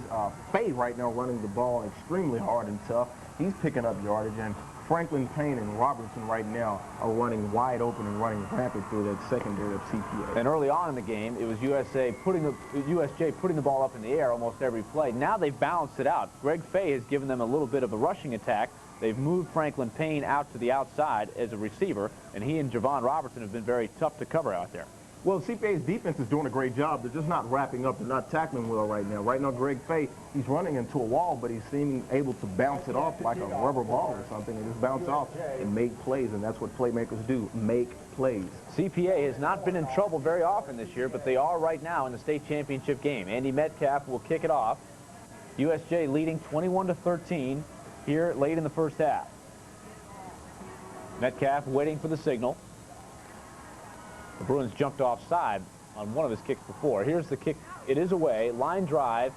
Fading back to pick it up is Brian Stone. Stone to the 10. Looks to try to get to the sideline. He's across the 30, still on his feet, and he is out of bounds at the 45-yard line. So a nice return by Brian Stone, who was back to receive the kickoff that time, and he makes a nice play. Stone, just a very fluid athlete. He's got great hands as a wide receiver, and you can see why they moved him to that position. He's got good athletic ability. They figured they were better off with him at the receiver position and Blake Atchison at quarterback. Yeah, he's a great athlete right now. He's proving why he got moved to that receiver spot. 44-yard gain on the kick return, pushed out of bounds by Jonathan Carroll for Jackson. Jackson right now, they're giving up too much field position. You're in the lead, but you want to keep this team pinned back because CPA can strike at ease. 5.5 minutes to go in the first half. CPA trying to fight from behind now, down 21-13. Man in motion, pitch out, Latimer. Got blockers in front. Across the 50, inside the 45 to the 44-yard line. So a nice first down play as CPA gets back to the power running game. They tried to put the ball in the air a few times. They got the 73-yard touchdown to Brian Stone, and then they got a little pass happy maybe, and now they're getting back to the basics. They got away from what they do best, and that's run the ball. They have great receivers, Stone and Cooper Wallace over the middle, but CPA does what they do best, and that's run in between the tackles, pitch it out to Latimer, and maybe run some misdirection to try to confuse you. But CPA has the offensive know-how and know how to get the ball up the gut, that's where they make their money. So with 4 minutes and 50 seconds to go, CPA will take their first timeout. 2nd and 1 after the 9-yard gain for Latimer. Sheffield on the last tackle there for the Bruins. So we'll see what David Pack has in store here as Mickey Marley, the coach of the Bruins, talks to his defense to try to figure out some way to stop the CPA attack. Both offenses have not been stopped. We haven't seen either punter so far. They've only stopped themselves with turnovers. It's the only time the offenses have not scored. And at the rate we're going, you probably won't see the punters. Mickey Marley, right now, a winning percentage well over 700, Willie. The best winning percentage in the whole west side of Tennessee. So that speaks volumes. This guy has put Jackson in the playoffs. They went to the finals, and a 14-1 team in 1998. So they're a great team. Went to the quarterfinals last year. And Trousdale County, a team that you often see in this Class A state championship game, not here today, probably watching at home, thinking about some of the success that they've had against both of these teams. As you mentioned, USJ in the finals in 1998 were blown away by Trousdale County, and it seems like every year Trousdale County has eliminated CPA, and finally CPA gets over the hump this year to get to the title game. And got over the hump big. They really put a number on Trousdale County. A little payback, if you will. 21-13, CPA trails, 2nd down and 1, and the ball placed on the 44-yard line of USJ. And here is a play-action fake. Atchison looking deep, looking for Stone, and it is a diving catch. What a catch by Brian Stone, laid out, full extension. You can't ask for anything better than that. So Stone makes a great catch. We talked about the soft hands and the fluid motions. Wow, never panicked on that play, even though it looked like it was overthrown. Just made it look easy on the dive. A graceful play by Brian Stone, and a 33-yard gain has the ball down at the 11-yard line. He was congratulated by Coach Butler. Here's the replay. The fake to Stone, to Latimer. Stone, wide open. I wouldn't say wide open, but Sykes, once again, you give him too much room. Stone, what a great catch. So now a bobbled snap, but he gets the handoff away to Latimer, and Latimer is going to get into the end zone. Looked like a busted play. Great job by Atchison to keep his cool there and execute the handoff. Once Latimer had it, he did the rest. How many times have you seen a busted play turn up into a big play? So maybe coaches ought to draw up more busted plays and have more bobbles, and you get people out of position, you get people flowing too hard and pursuing too hard, and you have a great cutback lanes, and Latimer found with his great vision found a cutback lane. So 21-19, and now CPA will try to go for 2 to tie this thing up. They missed an extra point before. So here's Atchison. Stone widens out to the right side. And Atchison looking for the fade pattern to Stone, and Stone goes up and gets it. A nice play there. Sykes on the coverage, but Stone using his height advantage and using the field. Perfect pass that time by Atchison, and we are tied at 21, so CPA doesn't take long to answer. Sykes is giving too much room right now in the secondary. He should have used the sidelines as an ally and maybe force Stone once to the outside, and you have two people, two positions or two people. I don't know if the sideline is in person, but you have two forces working against Stone. He should have played more to the outside and used this leverage. 3 plays, 53 yards. It took just 1 minute and 8 seconds. And so the big play to Brian Stone sets up the touchdown, 11-yard rush for David Latimer, his second touchdown of the game. So we are all tied, and still plenty of time to go here in the first half. Less than 4 minutes as we take a look at the kickoff team coming onto the field for USJ. A good return on the play to set it up also by Stone. So the kickoff return gets it close to midfield. He makes the 33-yard catch to set up Latimer's touchdown, and then catches the 2-point conversion. So a big game so far for the wide receiver, Brian Stone. That's why they say special teams are so important. If you hold CPA back inside their 20, maybe they don't go down the field in 2 or 3 plays and tie up the ball game. Here's the replay once again. Stone just stepping back, 3-step drop, just heaves it into the end zone. They look for a spot in the corner of the end zone. The receiver and quarterback, the combination has great chemistry, and Sykes right now playing out of position. He should have used the sideline as an ally, and it was a 2-point play to tie up the score at 21. You can see how Atchison put the ball up very high so Stone could use his vertical leap and his height advantage to make the play. Here's the kickoff. Will Woods has it. He's across the 20 at the 25, and he is taken down on the play, and it is Joey Horn who makes the tackle for the CPA Lions. So let's see now if USJ can answer it again. It has been a seesaw battle from the very, very start. As we mentioned before, neither offense really has been stopped. Only a pair of interceptions, one by each team, has resulted in any stoppage of any drive. Otherwise, it's been touchdown every single drive. Very entertaining. If the paid attendants are getting their money's worth. It's cold outside, but you're seeing a well of a ball game, great entertainment. I'm enjoying watching it myself from up here in the booth. It's a great, great ball game, very well played. Few penalties, too much, but the coaches right now couldn't ask for anything better. 26-yard line will be the start of the drive. Russ DeLoach takes the snap from the shotgun, looking to pass, and he is hit, and there's a fumble on the play, picked up by Stephen Ross, Mr. Football, and he's inside the 10-yard line. So a big, big sack on the play. It was Farnsworth, I believe. Let's take a look at it again. I believe that it is Johnny Shields who comes in unblocked and put a big hit on Russ DeLoach. That's the first pass rush of any sort that we've seen. So a defensive gem by Shields and Ross, and now CPA has a chance to take the lead. That's the quarterback's worst nightmare. DeLoach looking downfield and has a big lineman, well over 250 pounds, bearing down his neck. And with a big hit, and it's picked up by Stephen Ross. He'll never run the ball again, more than likely. So I bet you he's glad and happy that he was able to pick up this. There's the big hit. Ross with the know-how and whereabouts to pick up the ball and gain some yards. And a nice play there to save the touchdown by USJ. It would have been easy to kind of give up on the play and let Ross just kind of walk into the end zone. So instead, CPA will have the ball Paul Taylor at the 18-yard line. In it for Jackson. Paul Taylor on the stop for Jackson South, or University School, excuse me. 4:11 to go in the first half, and after a blazing fast first quarter in which the clock almost didn't ever stop, it's been a totally different story. 42 points thus far scored in quarter number 2, and we've still got 4 minutes to go. So 1st and 10 from the 18. Atchison has a man in motion. He's going to roll out. Quarterback keeper. Inside the 10, inside the 5, and he is into the end zone. Touchdown. And CPA cashes it in after the turnover, and they take the lead. Shows a little power, dragging number 9, Jamie Richardson, into the end zone. So CPA right now up by 6 points, 27-21, coming right back. They were down by 8 a minute ago, Willie. Now they're up by 6. So an 8-yard touchdown run. I was looking at the wrong thing on my score sheet. The ball was inside the 10 and not inside the 20. So an 8-yard touchdown run for the quarterback, Blake Atchison, and here's Williams for the extra point. It is up and good. He missed one earlier, and this time, after they get the 2-point conversion, they'll just go ahead and kick the extra point. 28-21, CPA back on top. So we've seen some lead changes here in Murfreesboro, and the crowd on hand enjoying this seesaw battle here in the first half. Once again, there is the replay, and nice hard running, dragging a tackler into the end zone.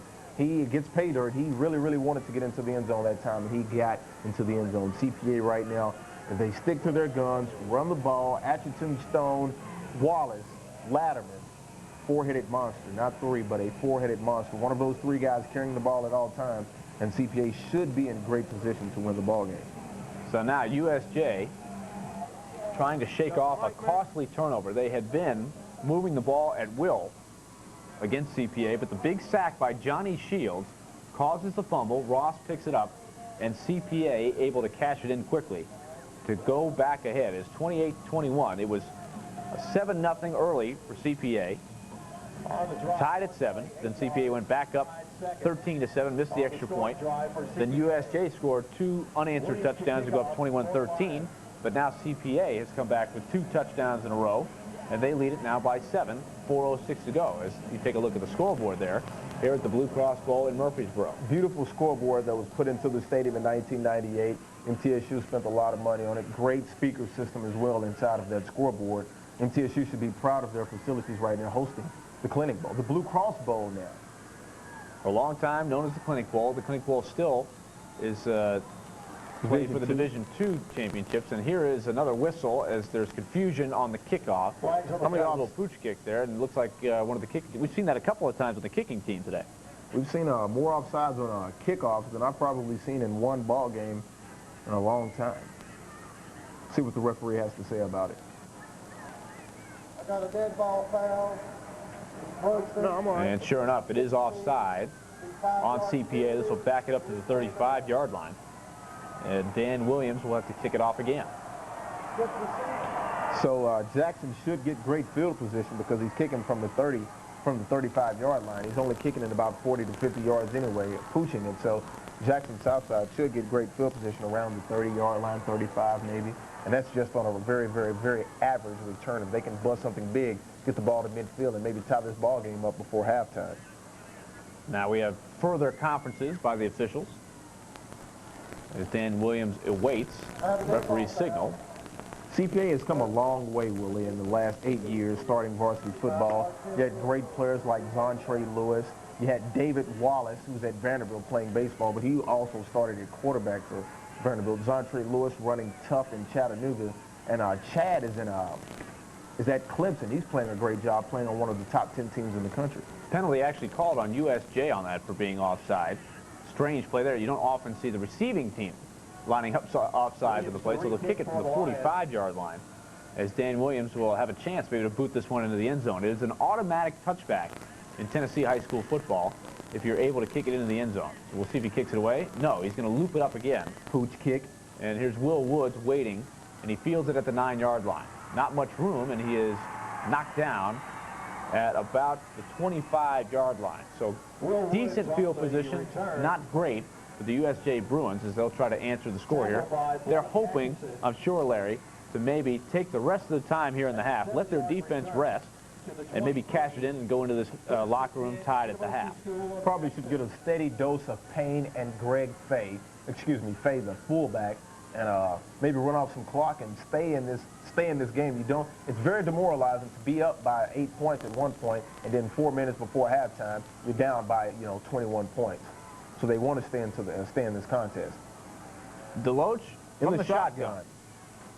And he's going to give it to Greg Fay around the left end. Nice run there. He pushes across to the 34-yard line. He's close to a first down. Penalty thrown towards the Jackson side of the offense. So it's either holding or a block in the back of some sort. Let's see what the referee will sort out. And if it is a hold or an illegal block, that will negate one of the better runs. It's a clip on USJ, so that will push them back. And you can see David Pack talking to his defense on the sideline. His defense has not played particularly well, not as well as he would like in this first half, and you can tell he's letting his team know it. But the big play on the last series by Johnny Shields maybe has a little momentum here. So this is a tough break for USJ. After the 14-yard gain, they'll push it back, and the 10-yard penalty will make it 1st and 20. Well, CPA right now, the defense is a little bit on their heels, but Jackson has proven to be a great team. They're very, very hard to defend.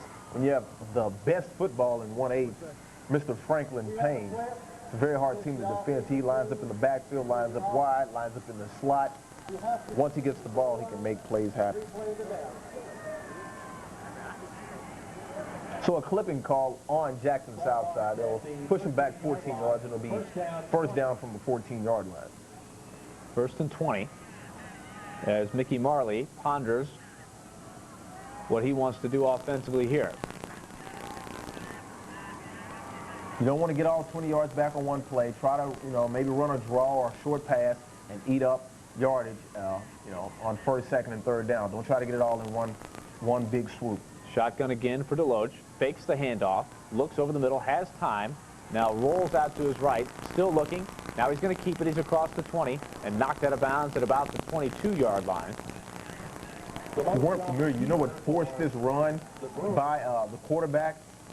Number 77, James Corder, jumped up as he was trying to get the ball to look like Robertson or Franklin Payne, but James Corder's big paws were jumped up into the air and blocked the passing lane, so that caused him to run. It looked like somebody got hurt on the side. Let's get a shot of that. And here, there's Coach Pack checking on one of his players.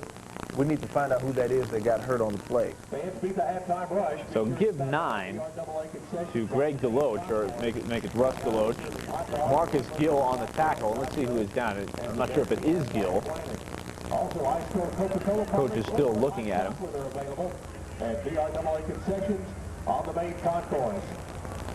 As we try to get a number.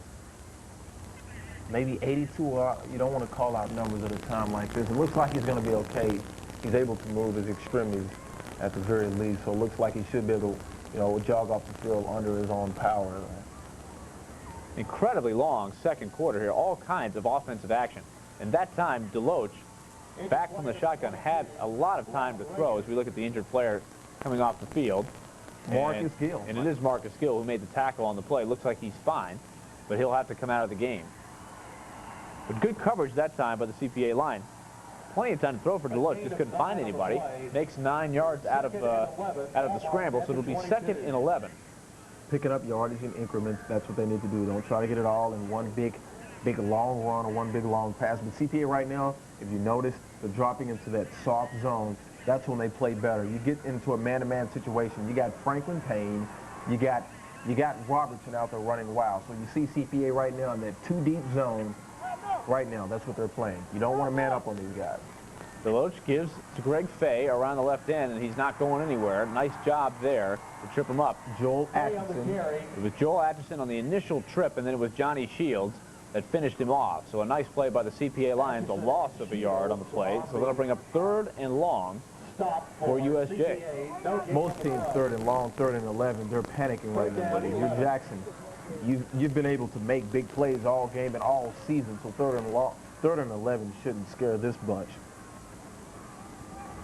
3rd and 12, Russ Deloach look for Deloach to look for Payne or Robertson like he's been doing all game. There have been some big gainers in this thing. He's got Payne, he's got Robertson.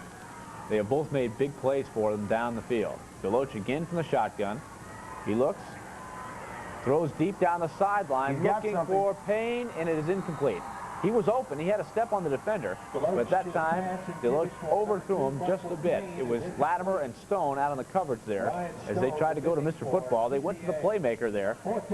Deloach tried to throw it up there and let him run under it, Larry. I'm still a little bothered why Sykes is in the area. Maybe looks like Payne ran a straight go route, a fade route, but it looks like also that Sykes was the inside receiver. Maybe ran a corner route. Maybe it was designed that way, but they were both within a 3-yard radius in the same area. Maybe a mix-up on that play. But Franklin Payne did have a step on the defender. So here's Russ Deloach, who is in punt formation now. Our first glimpse of the punt formation for either team on 4th down and a long 11. Here's the punt. It's away. It's across midfield. It's going to bounce out of bounds. No chance for Stone to return it there. They'll mark it at the 45-yard line. So it's a 33-yard punt. And it goes out of bounds. So CPA will still have time. And great field with position. 2:25 to go. So USJ not able to milk any of the clock after they put the ball in the air and had a number of incompletions. So still enough time for CPA maybe to add to their lead here. Yeah, CPA right now, they're probably going to do what they do best, get back to the running game. Latimer running hard between the tackles. Austin, the fullback, blocking right through the hole, and you got that big line upfield making blocks. Atchison, play action pass. Nice fake. Looking, rolling, now pull the Fran Tarkin in and reverses back to the other side of the field. He's across the 40, and he is hit hard behind the line of scrimmage. So after all that, a loss of 2. Great job that time by Deloach, but not Russ Deloach. Stephen Deloach. Stephen Deloach on the tackle. Nice hit there. It looked like Atchison, if he had maybe built up his momentum going north and south, might have had a big gainer there. 2-yard loss, a sack on the play. The left side of the defense for Jackson right now, doing a great job, staying at home, not letting Atchison break contain. So they did a great job on that particular play. So it'll be 2nd down and 12 yards to go. Ball on the 43-yard line. Atchison gives Cooper Wallace in the backfield. Cooper Wallace, and he is through across midfield and has a big gainer. Down the middle of the field, he is going to go all the way for a touchdown. So Cooper Wallace, his first carry of the game is a 53, make it 57-yard score. What a run. And the big guy showed tremendous speed. I mean, he outran a cornerback on that play. Did you see that? Cooper Wallace on his way to Auburn University. You can see why. Good athletic ability as he bounced through that line and then built up a head of steam, was able to outrun everybody to the end zone. So CPA has come from way behind. They were down 21-13, and they have now taken a commanding lead. Dan Williams on to attempt the extra point. Here's the snap. Williams' kick is good, and it is now 35-21 CPA Lions. And they have just hit USJ with a big bomb here towards the end of the half.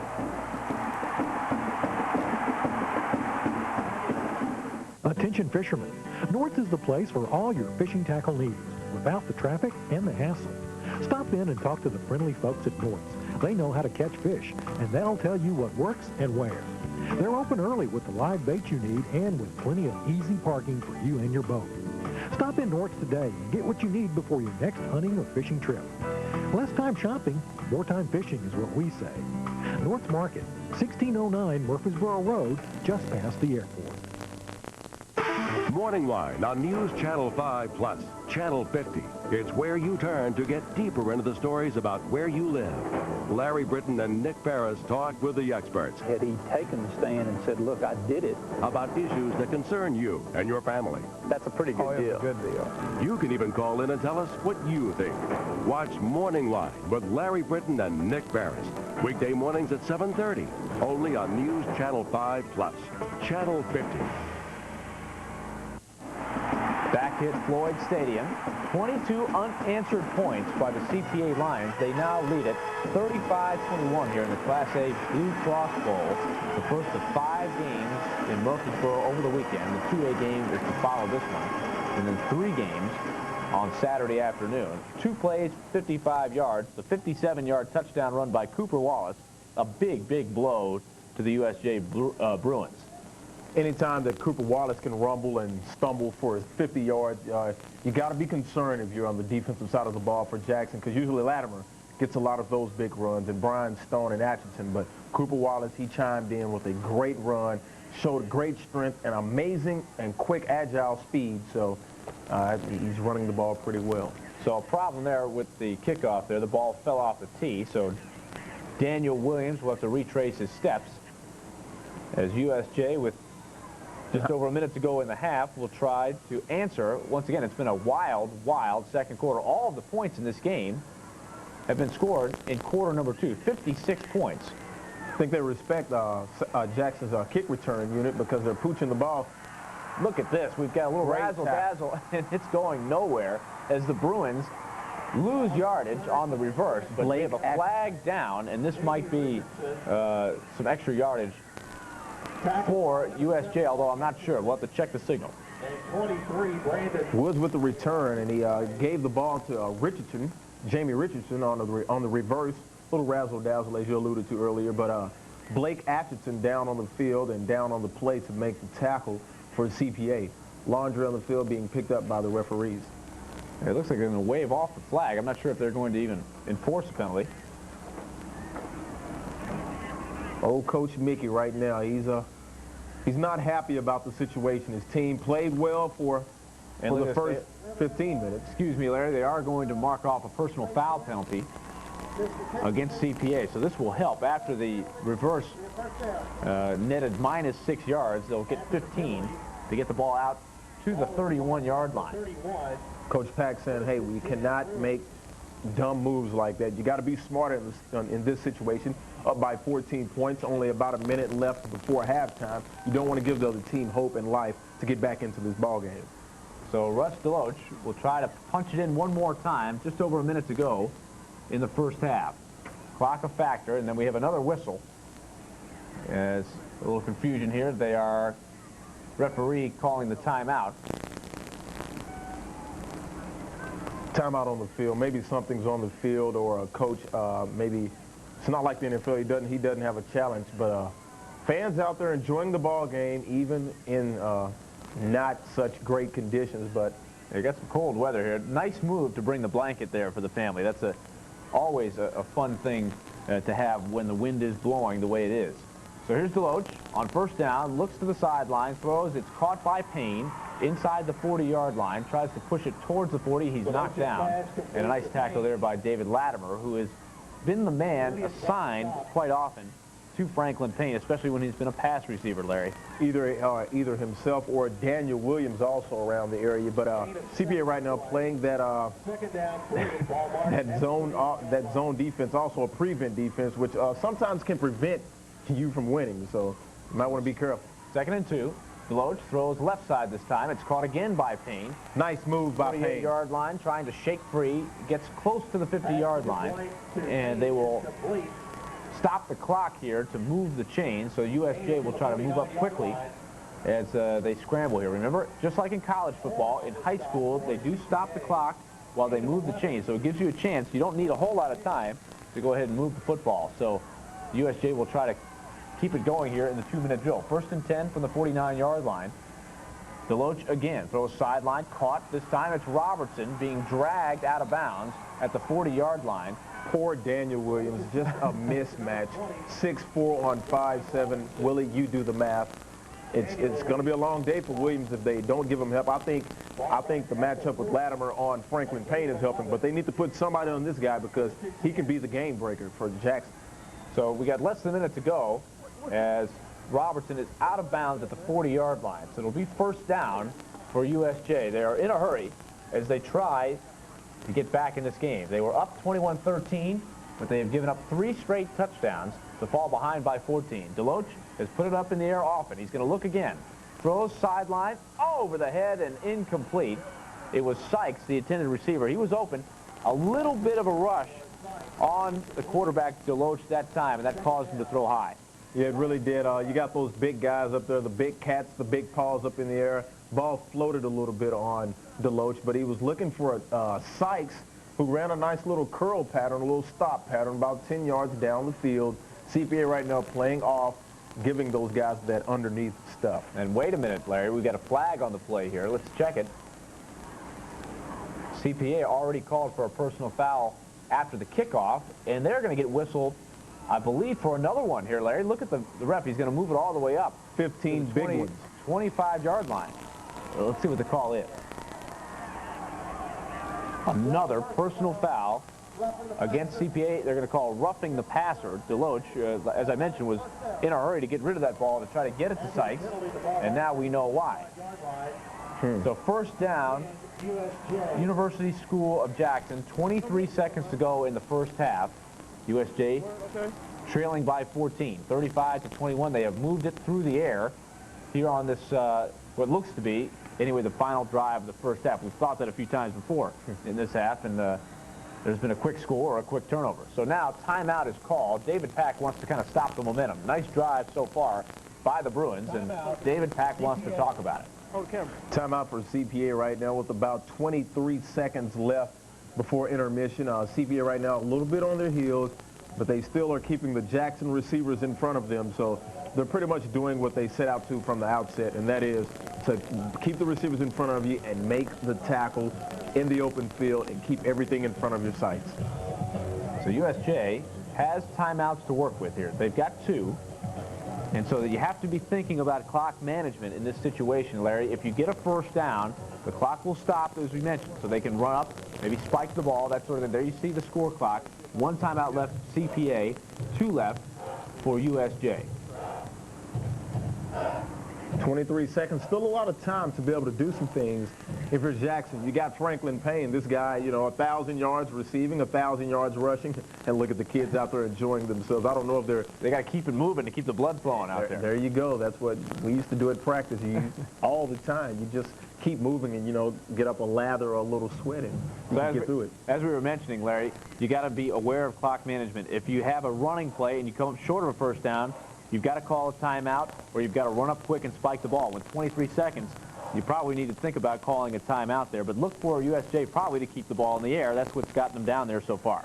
Yeah, you keep the ball in the air. You got 4 or 5 plays, each play taking about 4 or 5 seconds. Look for some quick slants, some quick hitches, some quick outs, and maybe try to get out of bounds. But like you said, this is not the NFL. In college and high school, the clock will stop at a first down.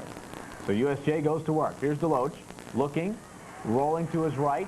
Deloach throwing sideline. It's caught and out of bounds. Nice play. Franklin Payne again inside the 10-yard line. Tight roping the sideline on the 8-yard line. Like I said, he ran what you call a deep out pattern.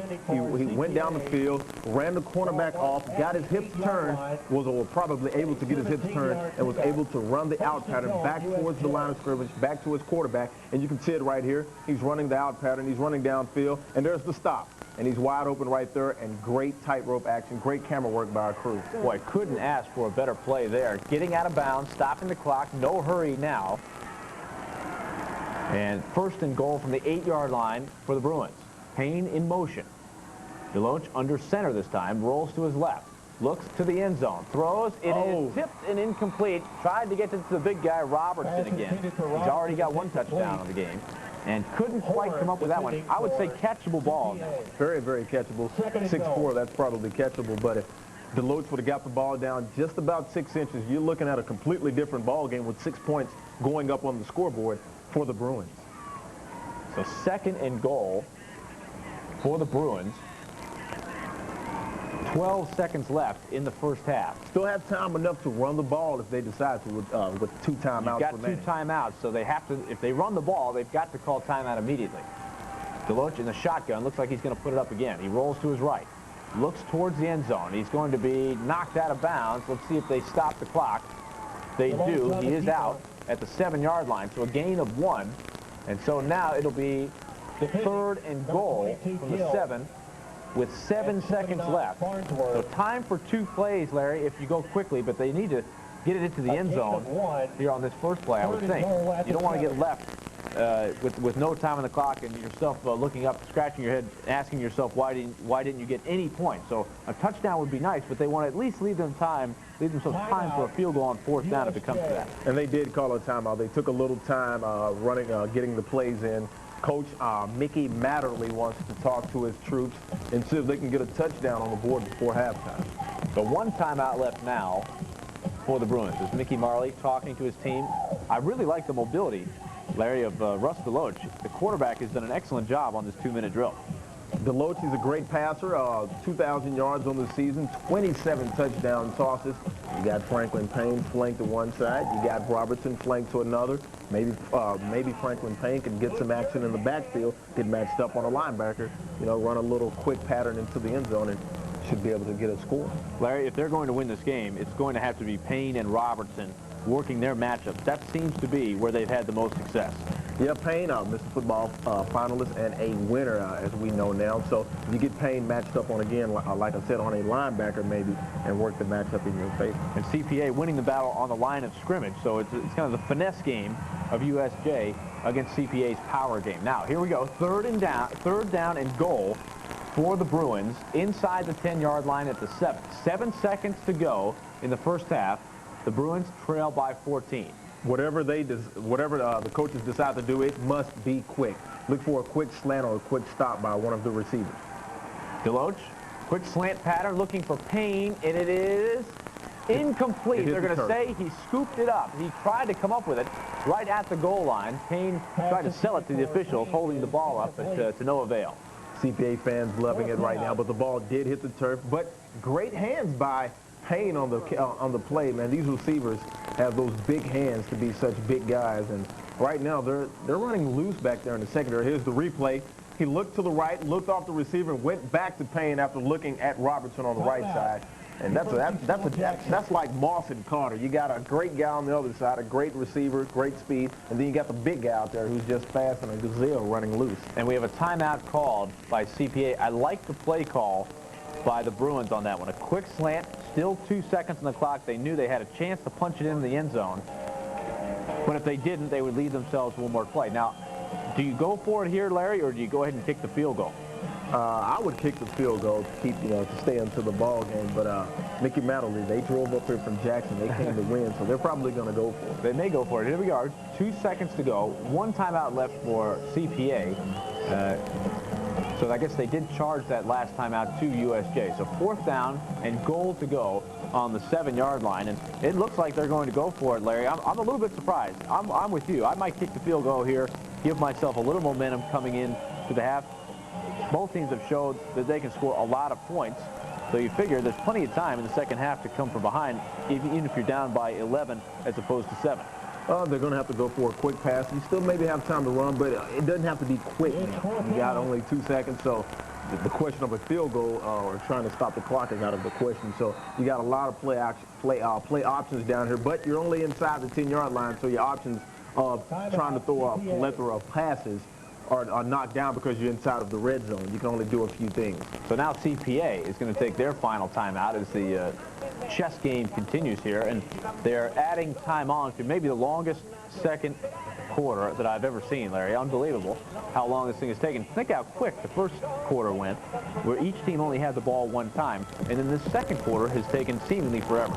It's coming up on about an hour right now, real time. So this high school football game, it's taking a while to complete right now in the second quarter, but you got to like Jackson right now. You got to like their enthusiasm and their ability to move the ball down the field, stretch CPA's defense, and give them a chance where they're the quicker team.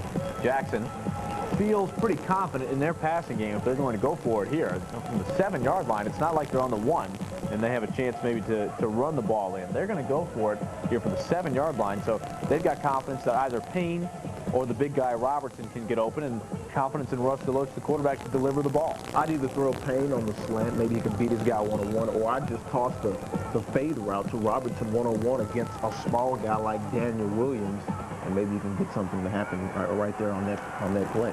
Let's recap how the scoring took place so far. It was CPA coming out and scoring. Well, actually, let's go to the 4th down play. We're ready to go. Payne in motion, 4th and goal, 2 seconds to go. This will be the final play of the half. Deloach looking, throws, end zone. It's tipped, and it is intercepted. Ball was batted up at the line of scrimmage, and it's intercepted by Joel Atchison at the end of the half. So a big play for the Lions.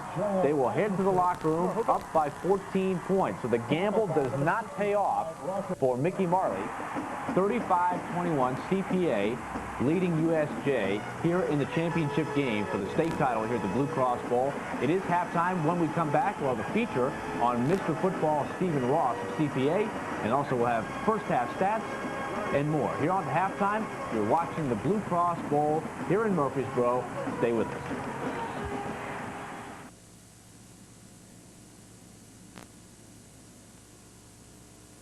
The Tennessee Outdoorsman, brought to you by Chevrolet. We'll be there. Part City. Your Middle Tennessee Yamaha dealers. Tina Turner is gonna take you in an all-new concert special. Tina, One Last Time, live, CBS Monday. The Titans versus the Eagles, Sunday at noon on News Channel 5. What makes birthdays so special? Is it the party, the presents, the cake? Or is it something more? Perhaps birthdays are special because they celebrate the most precious gift of all, life. Unfortunately, there are many, many boys and girls in this world whose lives offer little reason to celebrate. In fact, too many mothers bury their young children before they ever celebrate their 5th birthday. In Bangladesh, a 4-year-old must drink from the same disease-infested water that the animals bathe in. In El Salvador, a child lies crying in her bed from malnutrition. But there is something you can do. Together with Save the Children, we can help bring years and years of healthy, happy birthdays to little children all over the world. All it takes is $24 a month and a lot of love. All you need to become a sponsor. I realized it. That's why I joined the Save the Children family. Because they can take my $24 and your $24 and combine them with the gifts of others to do so much. It's help that is a hand up, not a hand out. I can't think of a better gift than one that comes from within. So why don't you reach down into your heart and call? It does make a difference. I, as a sponsor, make a difference, and you can make a difference. So please, call the number on your screen and help give children what they really need most. Another birthday.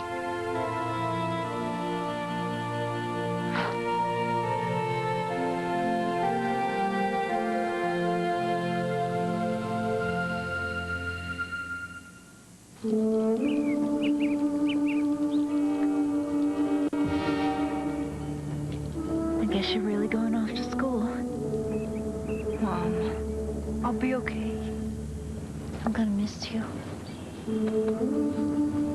Listen, who am I gonna go fishing with now, huh? Dad, I never really did like fishing. I know. I just... Wanted to be together. Yeah. Me too. I have to go now.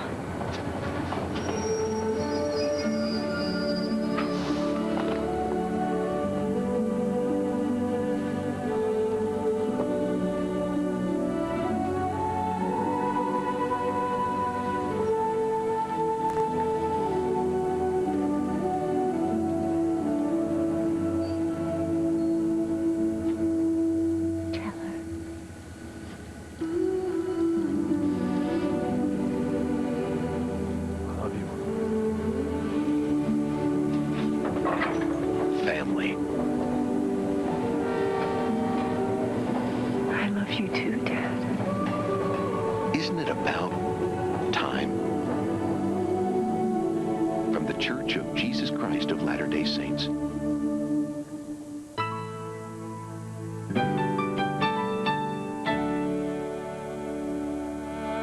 We didn't have much to give then.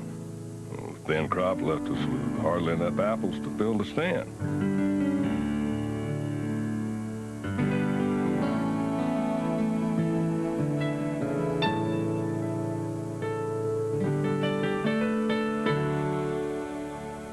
know, when they showed up firing them mean looks around the place and staring us down on prices, well, I was angry.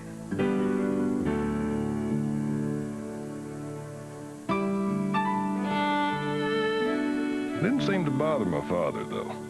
He let them set a fair price. It was too low, I thought.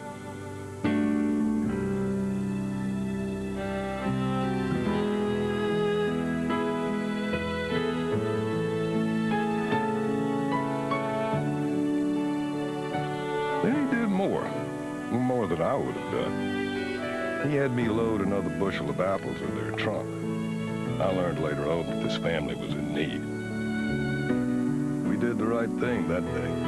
The greatest gift we give, it's in our heart, what we believe, the way we live. Caring for others. Pass it on. A message from the Foundation for a Better Life. Have you had a blood transfusion for any reason prior to July of 1992? Did you receive blood because of surgery, a serious car accident, or cesarean birth? If so, you may have been infected with the hepatitis C virus. Hello, I'm Dr. David Satcher, Surgeon General of the United States. Our blood supply is safer now than ever before. But anyone who received a blood transfusion before July of 1992 may have acquired hepatitis C before more accurate tests were used to screen donated blood. And blood transfusions are just one of the many ways this disease is transmitted. Hepatitis C is a serious disease that often causes life-threatening liver problems. It may have no visible signs or symptoms for up to 30 years. Treatments are available, and there are other steps you can take to protect your liver from further harm. So ask your doctor if you or someone you love should be tested. It took billions of years, but it was perfect. New life coming from the old, part of it hot, part of it frozen. A constantly moving blend of atmospheric elements kept the thermostat perfect to support the delicate balance. It has been called a miracle, and when you see how perfectly everything works together, you realize that it is. But today, the earth is warming. If it continues, what quenched our thirst will flood the land. What filled our plates will turn to dust. Nature is not doing this. We are. Nature cannot stop it. We can, but we have to start now.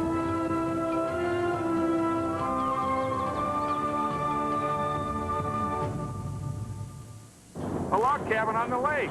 Just me and my wife and fishing. I can tell you what I won't do. Won't just curl up and vegetate. Do something I've wanted to do since college. Go back to college. Eating un crucero.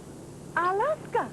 Secure your retirement plans with U.S. savings bonds. When you think of retirement, you think no more boss, no more responsibilities. But it also means no more paycheck. So where would the money come from? I have a pension plan where I work. But will I still be working there 20 years from now? Start saving for retirement now with U.S. savings bonds. They're the easy way to save. They're the safe way to invest in your future. Get details where you work or bank. Or write U.S. Savings Bonds, Department of the Treasury, Washington, D.C. 20226. Look, you work too hard not to reward yourself when you retire. Take stock in America. U.S. Savings Bonds. What makes birthdays so special? Is it the party, the presents, the cake? Or is it something more? Perhaps birthdays are special because they celebrate the most precious gift of all, life. Unfortunately, there are many, many boys and girls in this world whose lives offer little reason to celebrate. In fact, too many mothers bury their young children before they ever celebrate their 5th birthday. In Bangladesh, a 4-year-old must drink from the same disease-infested water that the animals bathe in. In El Salvador, a child lies crying in her bed from malnutrition. But there is something you can do. Together with Save the Children, we can help bring years and years of healthy, happy birthdays to little children all over the world. All it takes is $24 a month and a lot of love. all you need to become a sponsor. I realized it. That's why I joined the Save the Children family. Because they can take my $24 and your $24 and combine them with the gifts of others to do so much. It's help that is a hand up, not a handout. I can't think of a better gift than one that comes from within. So why don't you reach down into your heart and call? It does make a difference. I, as a sponsor, make a difference, and you can make a difference. So please, call the number on your screen and help give children what they really need most. Another birthday.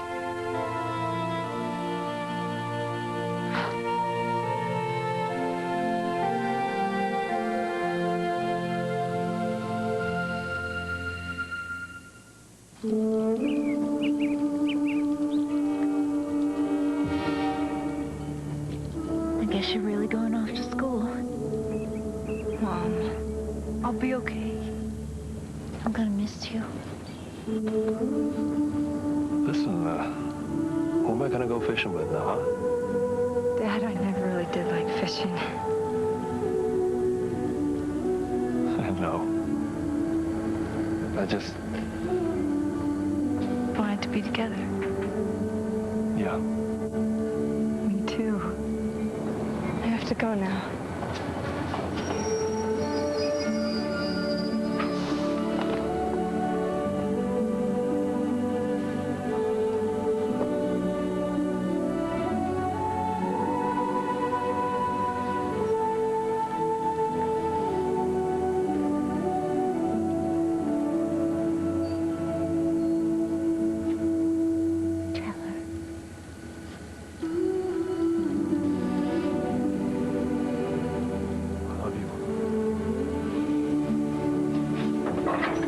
Family.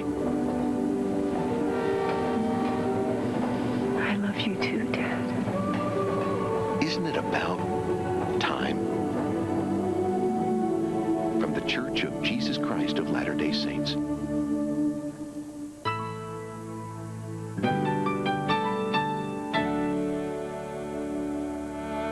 We didn't have much to give then.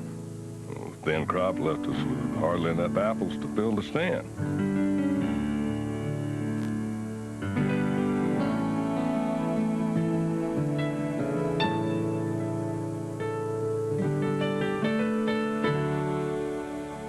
So when they showed up, firing them mean looks around the place and staring us down on prices, well, I was angry.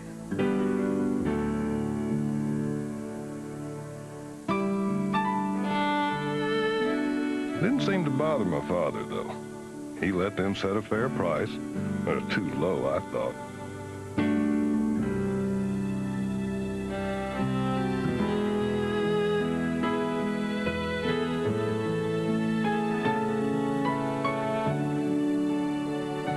Then he did more than I would have done. He had me load another bushel of apples in their trunk. I learned later on that this family was in need. We did the right thing that day. The greatest gift we give, it's in our heart, what we believe, the way we live. Caring for others. Pass it on. A message from the Foundation for a Better Life. What makes birthdays so special? Is it the party, the presents, the cake? Or is it something more? Perhaps birthdays are special because they celebrate the most precious gift of all, life. Unfortunately, there are many, many boys and girls in this world whose lives offer little reason to celebrate. In fact, too many mothers bury their young children before they ever celebrate their 5th birthday. In Bangladesh, a 4-year-old must drink from the same disease-infested water that the animals bathe in. In El Salvador, a child lies crying in her bed from malnutrition. But there is something you can do. Together with Save the Children, we can help bring years and years of healthy, happy birthdays to little children all over the world. All it takes is $24 a month and a lot of love. all you need to become a sponsor. I realized it. That's why I joined the Save the Children family, because they can take my $24 and your $24 and combine them with the gifts of others to do so much. It's help that is a hand up, not a handout. I can't think of a better gift than one that comes from within. So why don't you reach down into your heart and call? It does make a difference. I, as a sponsor, make a difference, and you can make a difference. So please, call the number on your screen and help give children what they really need most: another birthday.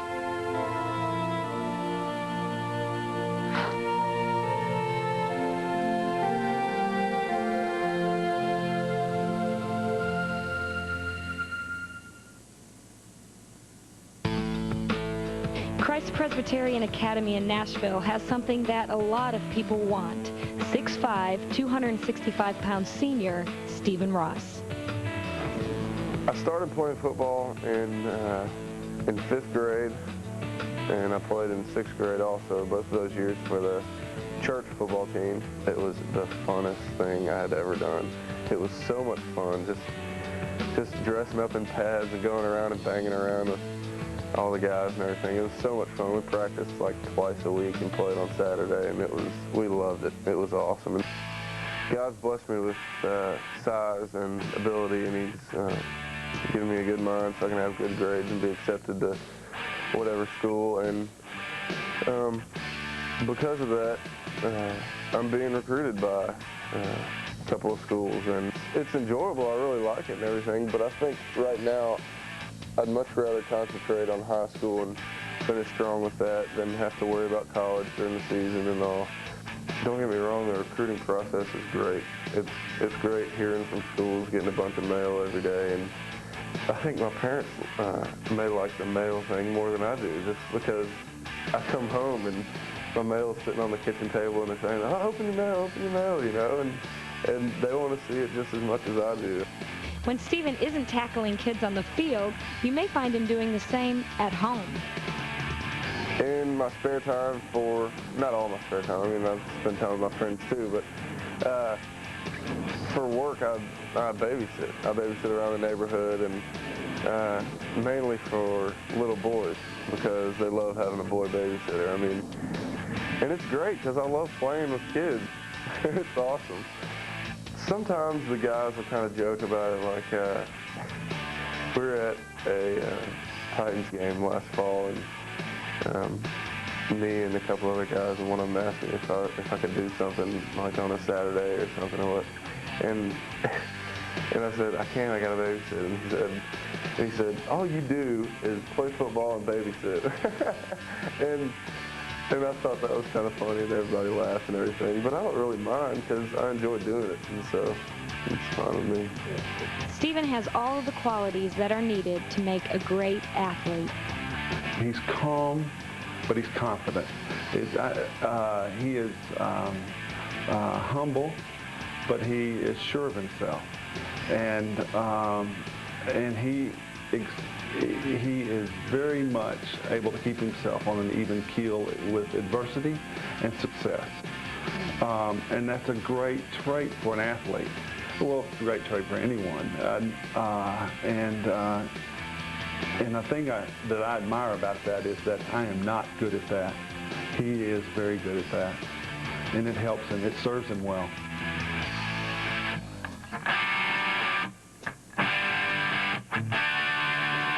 So there's a little more on Stephen Ross, the Mr. Football Award winner, here in the Class A lineman category. So the stats looking pretty much even here at the half, but CPA leading in the most important category on the scoreboard, 35-21. One of the big reasons, the turnovers. 3 for USJ, only 1 for CPA. So we'll take a break. When we come back, we'll have the opening kickoff of the second half here in Murfreesboro. 6 days on the road and I'm gonna make it home tonight. Ever been to a Sawyer Brown concert? Talk too slow, drive too fast. Ever heard Sawyer Brown live? Experience it now on CD. Now the race is on and here comes pride in the backstretch. the new live album from Sawyer Brown, featuring 14 of their biggest hits and 4 new ones. In stores now at Sam Goody on Q and Media Play. What does the future hold? What will it look like? How will it feel? At New York Life, we are confident that whatever tomorrow brings, our values will remain steadfast. So no matter what it looks like, tomorrow, like today, New York Life will be the company you keep.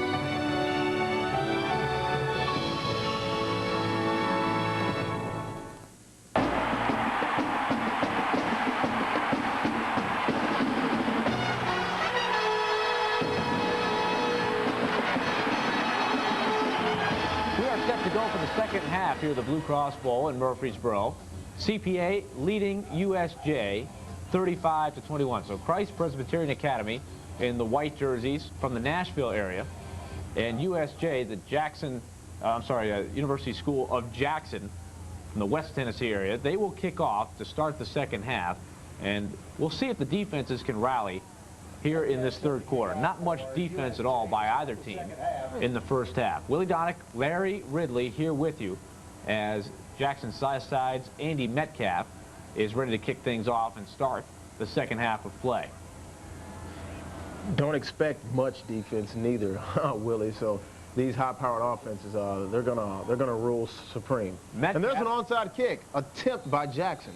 Boy, Metcalf tried to onside kick it. It went the 10 yards that you needed to go, but it took a bad hop, and they were right there, the Bruins were, to try to recover it, but it took a bad hop, went over the player's head, so a break for CPA. They were caught sleeping maybe a little bit there, but they will take over for the first possession in the second half. No, he needs to get out. CPA should have the ball on their own 48-yard line. Great field position. Jackson's University School of Jackson must avoid this, giving CPA great field position.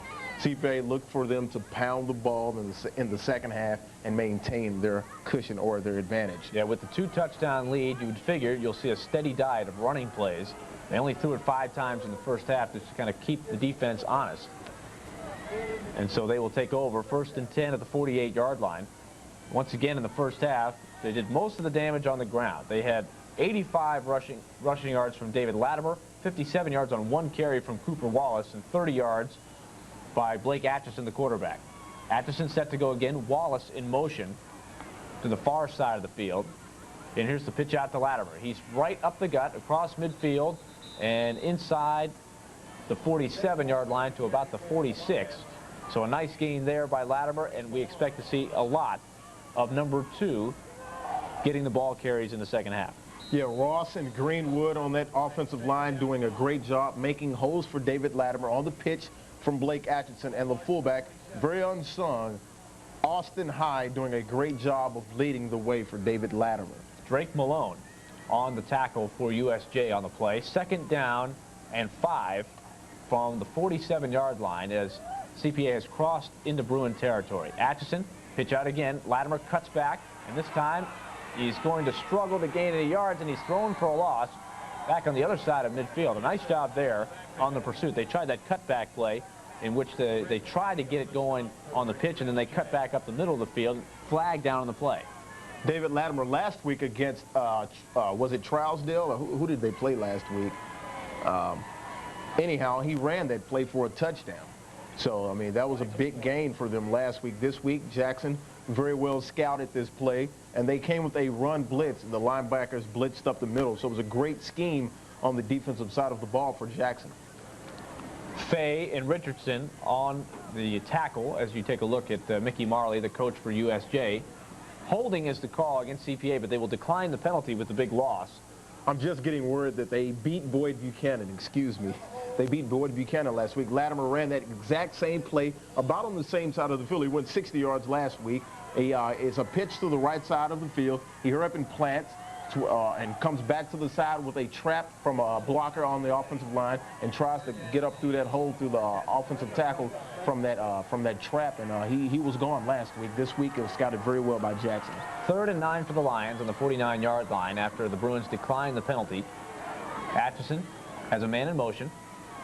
And once again, another run blitz. And they are going to be thrown for a loss again. A great play getting into the backfield by Phillips, pushing through that defensive line position and wrapping up Latimer.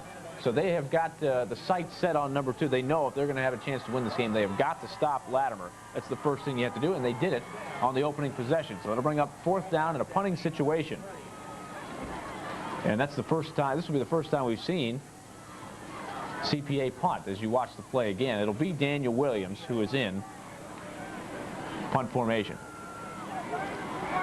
And Jackson doing a great job blitzing that. Look at that, off the side of the foot, Larry, and that's going to go out of bounds.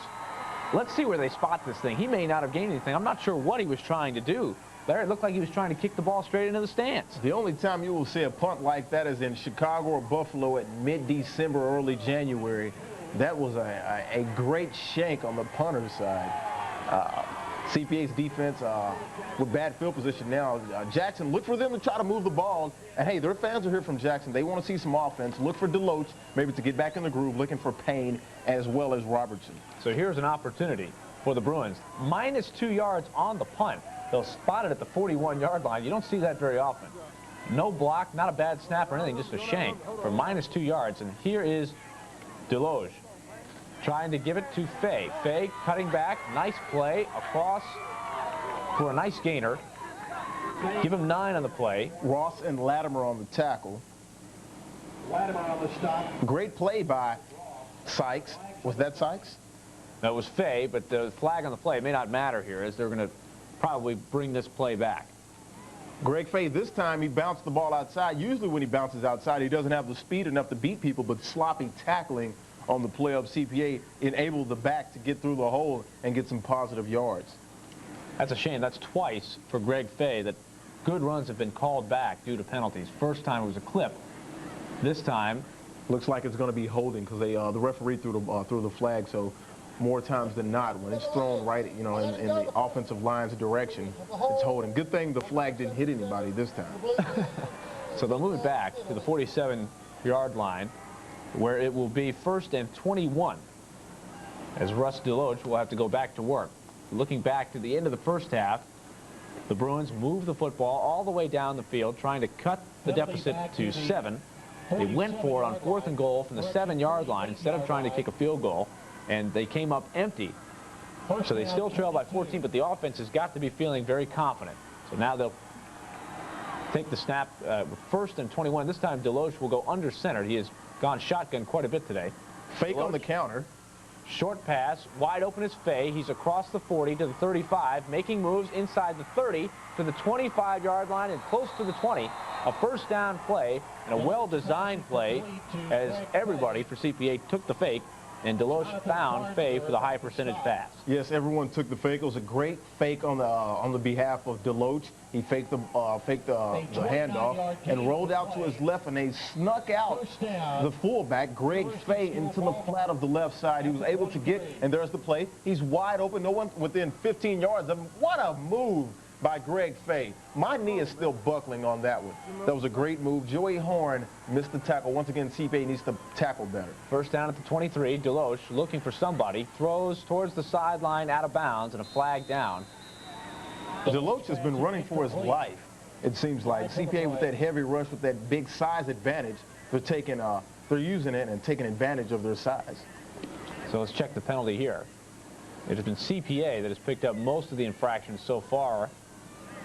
And we have an ineligible man downfield for the university school. We'll see what CPA decides to do here. One of the linemen, pass was incomplete. Usually when a quarterback's flustered like that, one of the linemen gets downfield, maybe on a screen play or some other type of play, but a lineman was downfield. He's not eligible to catch a pass. He left the line of scrimmage, and usually that happens when a quarterback is rushed out of the pocket or flustered, as we like to say. The Lions decline the penalty, so it will be 2nd down from the 23-yard line as USJ tries to cut the deficit. 35-21 is the score. USJ at one point led 21-13. What's up? You know what I'm saying? 22 unanswered points for the CPA Lions. Shotgun formation. They have used Franklin Payne mostly as a wide receiver. Deloach. Long count. Gives to Fay. Fay around the left end. Surprising speed. Inside the 20, inside the 15. Tries for the end zone and is tripped up at the 4-yard line. So a nice gainer there as USJ continues to move the ball, mixing pass and run. Greg Fay has stepped up here in the second half on the opening possession. And that's what Jackson must do. They must be able to mix and match. Of course, if you sit back, you got the great receivers, but you're susceptible to the pass rush of CPA. So they mix and match, and they find some running room to the left side. Greg Fay, he's bouncing it outside, showing surprising speed for the big guy. First and goal for the 4-yard line for the Bruins, trying to cut the lead. They need a touchdown badly here. Deloach going to work. He's under center this time. Man in motion is Franklin Payne. Deloach rolling. Looking in trouble. Trying to buy time. And he is going to be sacked. Couldn't find a receiver and was not able to throw the ball away. The sack on the play by Jonathan Farnsworth, the smallest defensive lineman on that huge defensive front for the Lions. He came up with the sack. Good coverage downfield in the end zone for the CPA Lions. CPA with that zone defense. It seems like every time during that soft zone defense, everyone playing their responsibilities, looking for receivers to come into their zones, they get the job done. When they try to go man-to-man, it seems like USJ is able to pop one big for the Bruins. Second and goal, now from the 10-yard line. Costly sack there. Deloach now will go from the shotgun. And we have a whistle. And let's see what they're going to call here. It looked like CPA may have jumped off sides. We'll find out if he was drawn off. All you got to do is go ahead. CPA jumped a couple of times in the first half, and this time it'll be a false start. So after not being penalized very often at all, inopportune penalty there after the sack, and now it'll be second and goal from the 15-yard line. Matter of fact, you can go now if it's going. So USJ was really knocking on the door at the 4. After the penalty, ball But now they're going to be hard-pressed to get into the end zone. Well, it helps their offense if you think about it, because they're a pass-happy team, more room to work with. If you get that ball inside the 10 or 5-yard line, very little room to work with, and there are only a few plays in the playbook that it calls for pass plays of 2 or 3 yards in a tightly plotted area. Deloach will go from the shotgun on second and goal from the 15. Fakes the handoff. Heavy a pass big rush. Tries to throw it away. Tried to get it to Fay, and it's incomplete. And he was lucky to escape the rush on that play. So CPA bringing a lot of pressure from the backside on that rush. And now it'll be third and goal from the 15-yard line. So USJ in big trouble here. Let's see what kind of play call they can come up with. Larry, they've had some creativity. And they have converted some third and longs and even fourth and longs earlier in the game. Well, it helps their cause. It seems like when they're hard pressed and their backs against the wall, Robertson or Payne comes through with a great play for them. Let's see what they'll do this series. Fake the handoff. They're going to go to Fay again, and he juggles and drops the ball. He was inside the 10-yard line. I'm not sure, Larry, if he would have been able to score on that. That's the same play they ran for 29 yards earlier in the drive. This time, Fay, for the first time in the game, drops the football. So it'll bring out fourth and goal from the 15. This time, it looks like no choice but to go for the field goal. Well, so Fay shaking his head. You can see the disappointment of not coming up with that. But as we said, it was third and goal. And so even if he didn't get into the end zone, it would have only shortened the field goal. I don't think he would have scored on that play unless CPA had missed the tackle. So it'll be Metcalf on to attempt a 32-yard field goal. Here's the snap. Ball is down. The kick is up on the way, and it is no good. He missed it wide to the right. Everything was fine, Larry, as far as the snap and the hold. Metcalf missed it, so USJ, for the second time in as many possessions, drives the ball all the way down the field, but comes up empty-handed. And that's got to be disheartening. When you drive the ball and come up with no points, it really sends a message to you guys early on in the third quarter that things are not going your way. But this team has hung in there all year. 13-1, big win over Collinwood last week, so I wouldn't count these guys out just quite yet. So there's your scoreboard. 7:28 to go, third quarter. CPA by 14. And CPA's got to be feeling a little bit better about themselves right now. And let's see if they can establish that running game once again and get that clock moving. Here's Atchison.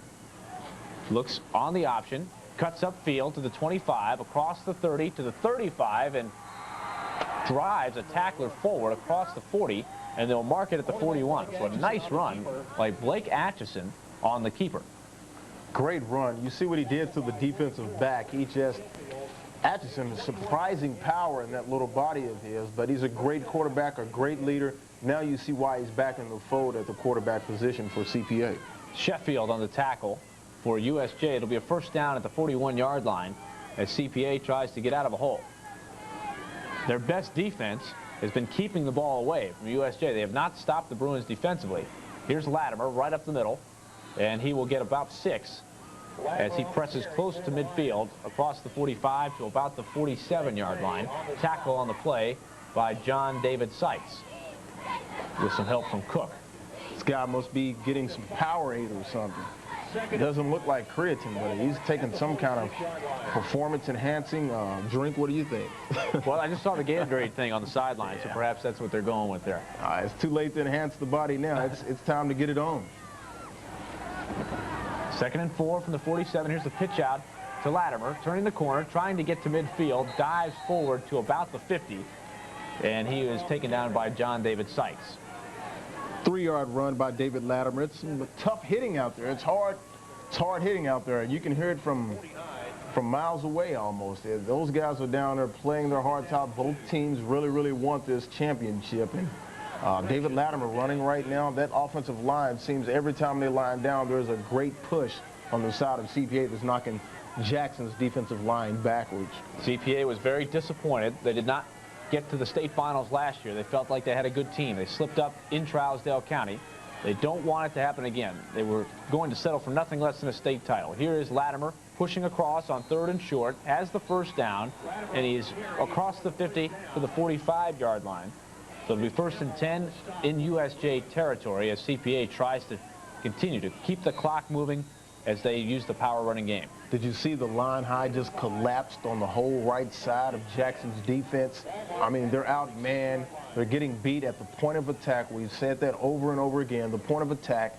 They're just getting driven right out of that line of scrimmage, and CPA is doing a great job hitting 3, 4, and 5 yards anytime they need it. Full house backfield, that just says you cannot stop us. T formation almost for CPA, and this time the give is up the middle to Latimer. He's inside the 40 to the 37-yard line as he continues to pound away.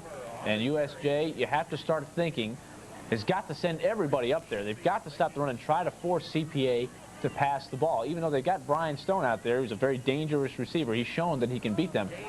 But you have to also wonder if fatigue is starting to come into play with the size disadvantage. This is power football, smash mouth. I'm just going to show you this is what we're going to do, and I'm going to tell you where we're going to run. Can you stop it? 2nd and 2 after the 8-yard gain for Latimer. Ball on the 37-yard line. Again, the full house backfield. They go to Latimer again. He's inside the 35, and to the 34-yard line he goes. Stopped on the play by Greg Fay and also Franklin Payne, but it'll be a first down for CPA. They'll move the chains. Anytime that you have 2nd down and 2, you're doing a great job. If you're picking up 5, 6, 7, 8 yards on first down, you should be 14-0 and in the driver's seat to win a state championship. 1st and 10 for CPA. Ball on the 33-yard line. As time continues to wind down, inside 4 minutes to go here in the 3rd quarter. USJ has to somehow get the ball back. Atchison on the give. This time it's Cooper Wallace, his 2nd carry of the game. His first one was a touchdown run. This time Wallace, make it Brian Stone on the carry. I misread the number. 5 yards on the play on the inside handoff. Woods and Grinalds on the tackle. CPA right now 4, 5, 6 yards a time. It's mind-boggling. If you're Jackson, like you said earlier, Jackson, University School of Jackson must do something, run blitz or something to try to slow down this offensive line of CPA. I know they're outmanned, but you got to make up for it with your speed and your defensive schemes. And right now they're just laying back. CPA is not going to throw the ball when you see 3 running backs in the backfield. 2nd and 5 coming up for CPA, and they are going to call a timeout. Their first timeout of the half. 3 minutes and 28 seconds to go here in the 3rd quarter as David Pack will come out and talk to his team. As I'm taking a look at this for the time again, Larry. 3:28 to go in the third quarter as the running game really taking effect, doing a nice job. Make it 3:24 officially on the time clock.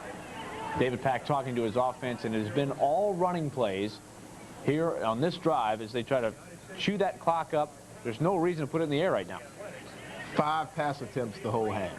That says it all. It says that, look, we have the advantage on the offensive line. We think that we can move the ball at will, and CPA right now is making a huge statement. At this point, David Latimer, kind of the Eddie George, the John Riggins, the workhorse running back, and you would expect him. He's a sure-handed ball carrier. They use Brian Stone there as a little change of pace, but you would expect Latimer to get a bunch of carries here as they want to wind this clock down. Coach Marley trying to fire up the troops. Maybe you're going to have to bring everybody. I know Brian Stone is out there on the outside, and he's a great speedster at receiver, but you man up on him, maybe put Payne on him or somebody, and just bring the whole house and try to do something, because right now, CPA is moving the ball at increments that are very, very alarming. 2nd and 5 from the 28. And it is under center, Atchison. Man in motion, Williams. And the give this time is to Cooper Wallace. Wallace has a lead blocker, gets forward to about the 25-yard line, taken down there. 3 yards on the play, Warren on the tackle. And how unfair is that when you can sit down a great runner like David Latimer and bring in another guy, Cooper Wallace, who's bigger and just as fast, going to Auburn University? You do the math. That's very, very unfair. You know, and on the 1A level, that's almost just mind-boggling. And you look at Coach Marley, he's thinking, what can we do? So Cooper Wallace's yards per carry just went from 57 yards a carry down to 30. He's now got 2 carries for 60 yards. He had the 57-yard run in the first half. Wallace in the backfield again. Williams in motion. Atchison gives to Wallace up the middle. He's inside the 20 to the 16-yard line. And another nice gain there. And it will be a first down for CPA. A gain of 8, move the chains once again as time continues to wind down here in the third quarter. CPA, their tailback, Cooper Wallace, is just as big as some of the defensive linemen for Jackson's University School of Jackson, They're doing a great job. Cooper Wallace lined up in the fullback position, just on a straight fullback dive. But when you have great point of attack blocking by the offensive line, you can get 8 yards on a fullback dive. So a long drive mounting here for CPA. After the missed field goal by USJ, 1st and 10 from the 17-yard line. Here's the pitch out Latimer around the right end. He's inside the 15, he's inside the 10, and he is dropped down at about the 7-yard line. As again, a successful running play. It seems like the CPA players are always in position. He's got some nice blockers in front. That makes the running back's job a little bit easier. Great pitch on the swing pitch on the right side. And as you look at that play, you saw Latimer grab the pitch, and there wasn't a blue shirt in sight. Anytime that you have, and he goes out the game, I guess, limping and gimpy on that bad ankle that he had during the season. It looks like he's got that right ankle heavily taped, and that's the one that gave him problems during the season. So he will step out for a play after a gain of 9. 2nd and 1 from the 8-yard line. Clock ticking down, less than a minute to go in the third quarter. And here's the give up the middle to High, the replacement for Latimer, and he's thrown down after a short gain. And Austin High, the backup, gets the carry on the play. Yeah, Austin High, the fullback, he's done a great job making those holes for David Latimer as well as Cooper Wallace. It's kind of like throwing a dog a bone. He deserves a carry, and just keeping Jackson's, why do we keep saying Southside, but Jackson University School of Jackson, keeping their defensive line honest. When you let the fullback run fullback dives, is just keeping the defense honest. And there is a Jackson South Side that has a very good program. But the University School of Jackson, 13-1 coming into this game, trying to win the state title, but they have not been able to stop the CPA Lion running attack here in the third quarter. Here it is again. Cooper Wallace on the carry, plunges forward. He's inside the 5, and he will be stopped for a gain of about 1. Campbell on the stop, and that'll be 2nd and goal, and that will probably do it. The clock will wind down, and that will end the third quarter. You see Jackson right now, maybe a little too late, bringing people up the middle, pitching down on the outsides, on the defensive end slots, and they're trying to get some pressure on CPA's offensive ground attack. They must continue to do this, or it's going to be a long, long fourth quarter for the Bruins. But when we start playing the fourth quarter, It'll be play number 13 for this drive. CPA clinging to a 35-21 lead, trying to put the game away. When we come back to Floyd Stadium, the Blue Cross Bowl continues. That you'll be ready to go. You can even wear them to hold your hair up during the day. Then simply unroll for an evening of curls. Is your morning a fight? Not anymore. They're so fun and they don't hurt. So versatile, you can have soft traditional curls or tight fuller curls, depending on how tight or loose you roll your hair around the roller. They're 100% machine washable and so lightweight, they travel great. With an iron, this would have taken hours. So if you're not a morning person or just plain tired of all the fuss, order Wrap, Snap, and Go and get the easiest, most comfortable lift, volume, and curl you've ever experienced, or your money back. As a free gift, you'll also get this zippered cosmetic carrying case for easy storage. But wait, call in the next 10 minutes, and we'll also include 4 extra rollers as a special TV bonus. Have your credit card ready and call 1-800-591-7200 to order Wrap, Snap, and Go rollers for only $14.95 plus shipping and handling. Order now and receive 4 extra rollers and a zippered carry case as a special bonus. Or send check or money order to the address on your screen. That's 1-800-591-7200. Call today.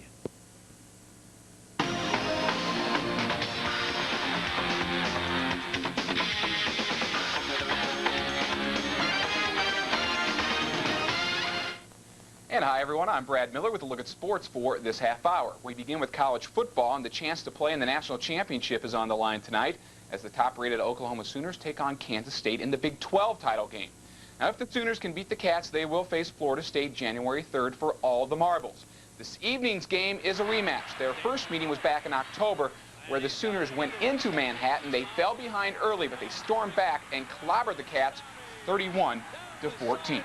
Going in, there's no question. I mean, we went to their place and played, and in front of their on their home field where they're familiar with, and you know, they had there's no question they had us circled and were prepared for us, and we still found a way to win and win in a decent way. So you know, we're going to go in there excited to play and as a confident team. I do believe that given the choice, a lot of people would want to say that whoever lost the first game might have a little bit of an advantage. I'd take the win and the disadvantage at this particular point in time just to have the win. Now let's roll through all of Saturday's scores.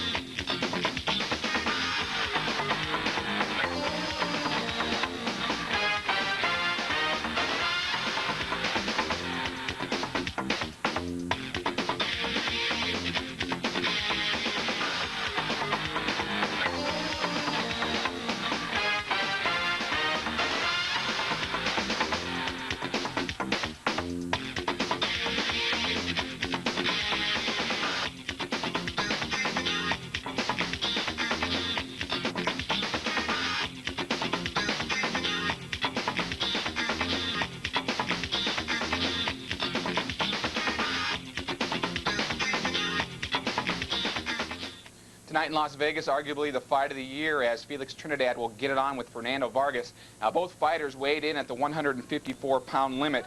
Trinidad, the WBA champ, Vargas, the IBF champ. Vargas claims Trinidad has been talking a little too much trash, and he intends to close Tito's trap tonight.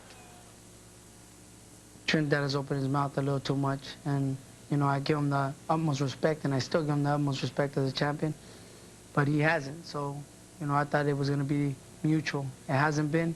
So on the second, he's going to definitely pay for everything he has said, and he's going to eat up those words one by one. Let's look at sports. More news after this.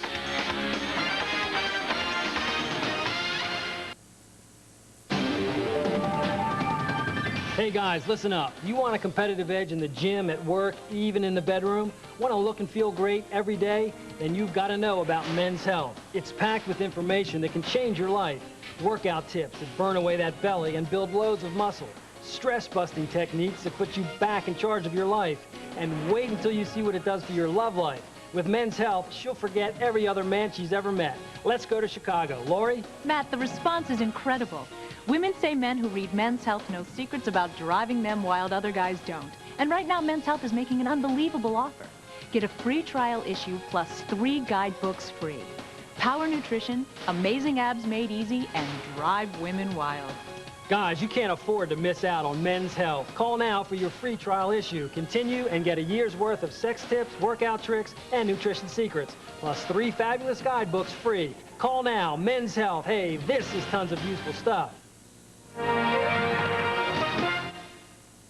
Most TV commercials come and go without much fanfare, but Coke commercials are something else.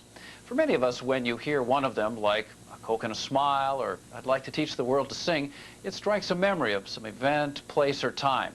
Well, now 20,000 Coke commercials have a new home, the Library of Congress. Want my Coke? No, no. Really, you can have it. Okay. Thanks. Who can forget this classic Coca-Cola commercial? Mean Joe Green accepting a Coke from this little kid. It's one of thousands of images Coca-Cola has created over the years, which will now be preserved in the Library of Congress. Our television collection alone numbers over 200,000 programs, and we actually collect and preserve the actual broadcasts, unlike most institutions in the United States. So we already have a very large and varied collection of commercial advertising that is part of our collection. And the addition of the Coca-Cola collection fits into that because it gives us a very clear historical record. Now the Library of Congress is making 8 of Joseph into your home by calling right now. The dawn was breaking. Almost all the time in the third quarter. Larry, the third quarter, very similar to the first quarter. Both offenses moving the ball, but no points on the scoreboard. CPA right now protecting the lead, running the ball, and running effectively, as you see. 3, 4, 5 yards a pop. They're doing the things they do best, and that's why they're in the driver's seat. And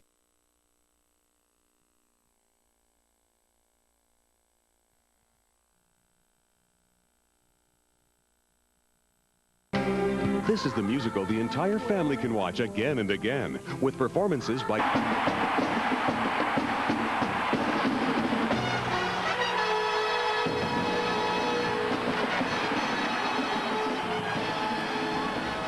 Welcome back to Floyd Stadium. We begin play in the fourth quarter, and it's high. Again, make it Atchison on the keeper, getting it down to the 1-yard line. 13th play of the drive for CPA. All have been running plays. They chewed up almost all the time in the third quarter. Larry, the third quarter, very similar to the first quarter. Both offenses moving the ball, but no points on the scoreboard. CPA right now protecting the lead. High, again, make it Atchison on the keeper, getting it down to the 1-yard line. 13th play of the drive for CPA. All have been running plays. They chewed up almost all the time in the third quarter. Larry, the third quarter, very similar to the first quarter. Both offenses moving the ball, but no points on the scoreboard. CPA right now protecting the lead, running the ball, and running effectively, as you see. 3, 4, 5 yards a pop. They're doing the things they do best, and that's why they're in the driver's seat and knocking on the door. 1-yard line, third down and goal. Latimer back in the game now in the full house backfield, T formation. Atchison under center. They give it to Latimer. He leaps towards the end zone. He was tripped up. Did he Ball get in? broke the plane. Ball broke the plane. And Give they him a will touchdown. Signal a touchdown. Third touchdown of the day for David Latimer, and that might be all she wrote. CPA takes the lead. It is now 41-21 with the extra point to come. And Larry, USJ has got to be shaking their head. The only way they were going to win this game, it looks like, as we watch it in hindsight, that they were going to have to match score for score with CPA. A couple interceptions, the fumble, the missed field goal. They had opportunities maybe to stay with them because it's apparent they just cannot stop this CPA running attack. It's very, very demoralizing when you get out there and somebody just runs 15 straight plays. The point after attempt is good. CPA now up ahead 42-21 at the start of the fourth quarter. So we're just underway in the fourth quarter. Here is your drive chart on that. 14 plays, 80 yards, and that took 8 minutes and 18 seconds. So they chewed up a lot of clock, which is exactly what David Pack wants because, as we mentioned, his defense has struggled to stop the USJ Bruins. So now a desperate situation for USJ. They're going to have to get a quick score, and I don't think CPA is going to let them do it. They were burned for some huge plays in that second quarter, but now they're going to have to get it probably 5-10 yards at a time. If CPA does what they're capable of, they're going to probably play a little bit softer, give up the underneath stuff, and make the Bruins drive the football and take a lot of time. Well, if anybody can do it, it's got to be USJ. They work pretty good under pressure. Right now they're down 21 points, and they're going to have to get a lot of it back. And you got to realize that you can't get it all back at once. So maybe, like you said, drive down the field, 5-10 here and there, and you can get back into this ball game. Put some pressure on CPA because, frankly, CPA hasn't had a lot of pressure put on them all season. I can only think of maybe 1 or 2 games where they felt, the heat of the kitchen. The good news for the Bruins is they are not afraid to put it up in the air every play if they have to. They've got a quarterback and a couple of receivers that can make some plays. So here is Williams to kick it off. He's done it quite often this afternoon. 42-21, CPA leads it. 11 minutes and 10 seconds to go in the fourth quarter. Short kick, fielded on the sideline and inbounds by Franklin Payne. He runs cross field, cuts up field at the 25-yard line, and is taken down there by Cooper Wallace. So USJ will have it, and they'll have to make something happen quick. Maybe he should have ran up the left side, but he ran more yardage. He got more yardage running to the right side, running across the field almost about 30 yards, and only picked up about 4 or 5 yards. Payne, with 40 touchdowns this year, was thinking big play because he could have let that kick maybe go out of bounds, and they could have gotten much better field position, but he was thinking, maybe I can run this thing all the way back and get my team back in it quicker. So here's Deloach looking, left side, short pass. It is caught. Payne at the 30. Cuts upfield to the 40, now around a couple of tacklers, lost a couple of yards, now gets back across the 40 for a first down. Nice play as the short pass turns into something big. That's what they're going to have to get because CPA is not going to give them the bomb. It's going to have to be Payne making a short catch and getting big yards after the catch. The guy has what we call quicks, and CPA, you can live with that because that's running off the clock, and he's catching 5-yard passes in front of 5 or 6 people. If you're CPA and you're at home watching the game, you can live with that. 15-yard gain on first down, so it'll be 1st and 10 from the 40-yard line. Deloach under center this time. He is mixed up, shotgun with the regular snap. This time he gives it to Fay. Fay tries to get towards midfield across the 45-yard line. Give him 7 on the play. Cooper Wallace makes the stop. And that's going to be there as well. You got the little running plays, the little delays in the draws, off tackle.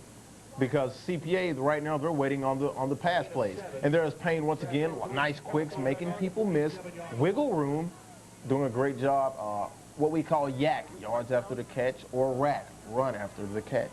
2nd and 3 from the 47, as Deloach will go to work. Deloach has put it up well over 30 times in this game so far, and he'll do it again. Throws to the sideline, almost intercepted. Williams was there, perfect read. And he almost picked that one off, and if he did, he would have had a sideline to work with. Maybe if he could have built up some steam, could have taken it towards the end zone.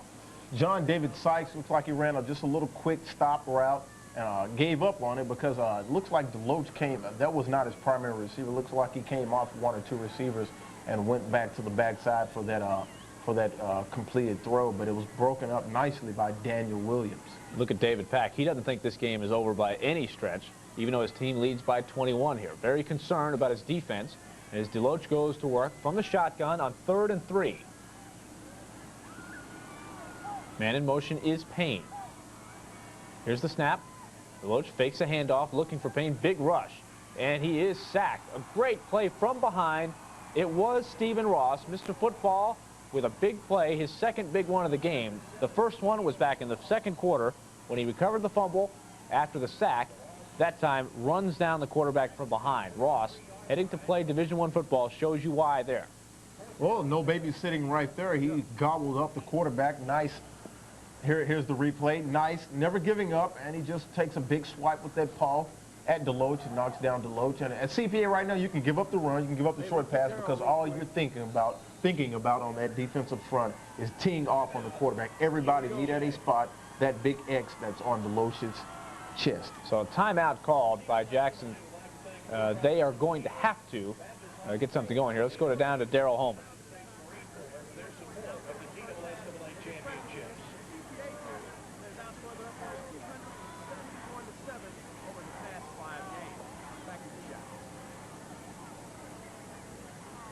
Thanks, Terrell. 4th and 7. Key sack there, Larry, because it was 3rd and 3, and that's why the Bruins had to take the time out there, because they have got to pick this up if they have any chance. Well, it might be Katie bar the door if USJ cannot do anything right here on 4th down, because time is running out, and Deloach must find a way to get Franklin Payne the ball.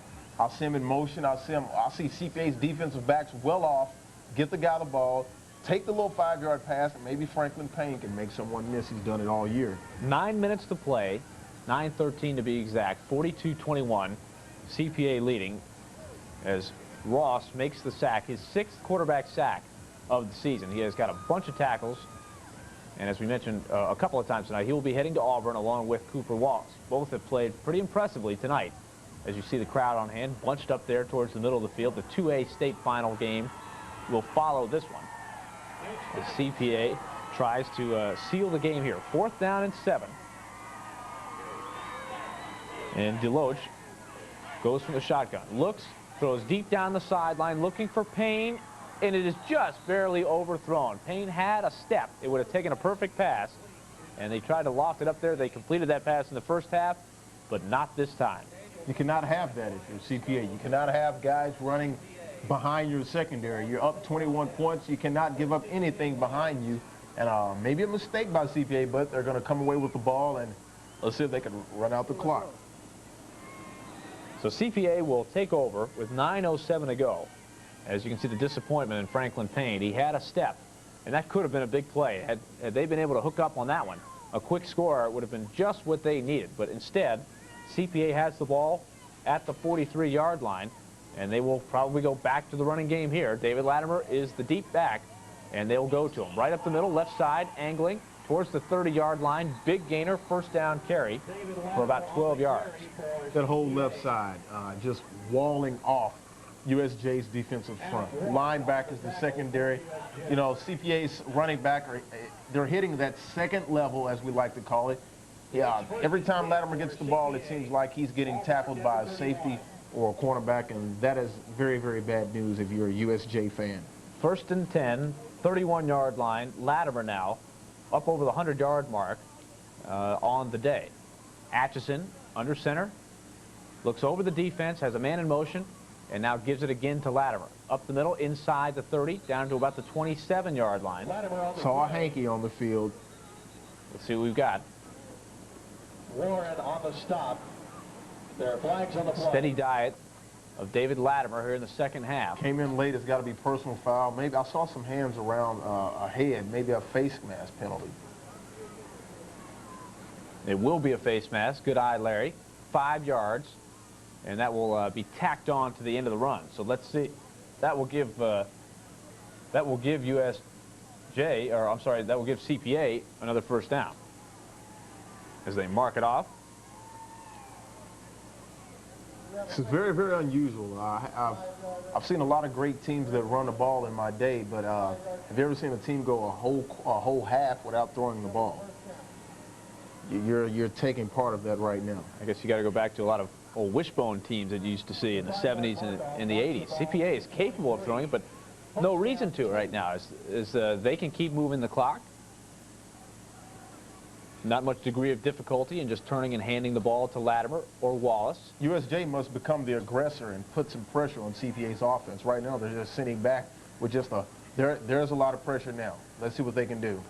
1st down at the 23-yard line. Little slant pattern. They try to mix it up there with the pass, and it was intended for Brian Stone, who had a great first half, but that one went off his hands. A little wide receiver screen that time. Yeah, and that's a great play. He had nothing but green turf in front of him. Great design, well called play. The receiver he takes a few steps up the field, comes back, catches the ball behind the line of scrimmage, and has a wealth of blockers in front of him to make the play. And if the ball was down a little bit, you might see Stone in the end zone. So it was officially 1st and 2 on the play before, so that'll bring up 2nd and 2 after the penalty. CPA leading it, 42-21, clock moving, inside 7 minutes now. Atchison juggles the snap momentarily, now runs around the end. He has Latimer as a lead blocker. He's inside the 10, inside the 5, and that is a touchdown. Atchison, with his running touchdown around the end, just took it himself Kind of the old Green Bay sweep, except they never made the pitch. They had Latimer, who oftentimes has gotten the pitch, leading the way that time into the end zone. A big convoy, and Atchison scores from 23 yards out. Atchison, right, kept it on his own hip and took it around the left side. Great blocking, had the sideline, and he tight roped it, and he got into the end zone. Great blocking. You can't say enough about the job the up front guys did for CPA. Williams again for the extra point. It is up and good. He has kicked a bunch of them tonight. 49-21 is your score. CPA in the lead. 4 plays, 43 yards. It took only 56 seconds this time as you look at the blocking in front of Blake Atchison. Nice run there by the quarterback. And we will take a break on that. 49-21 is the score here in the fourth quarter. When we come back, USJ will try to make something out of this thing and see if they can climb out of a deep, deep hole here in Murfreesboro.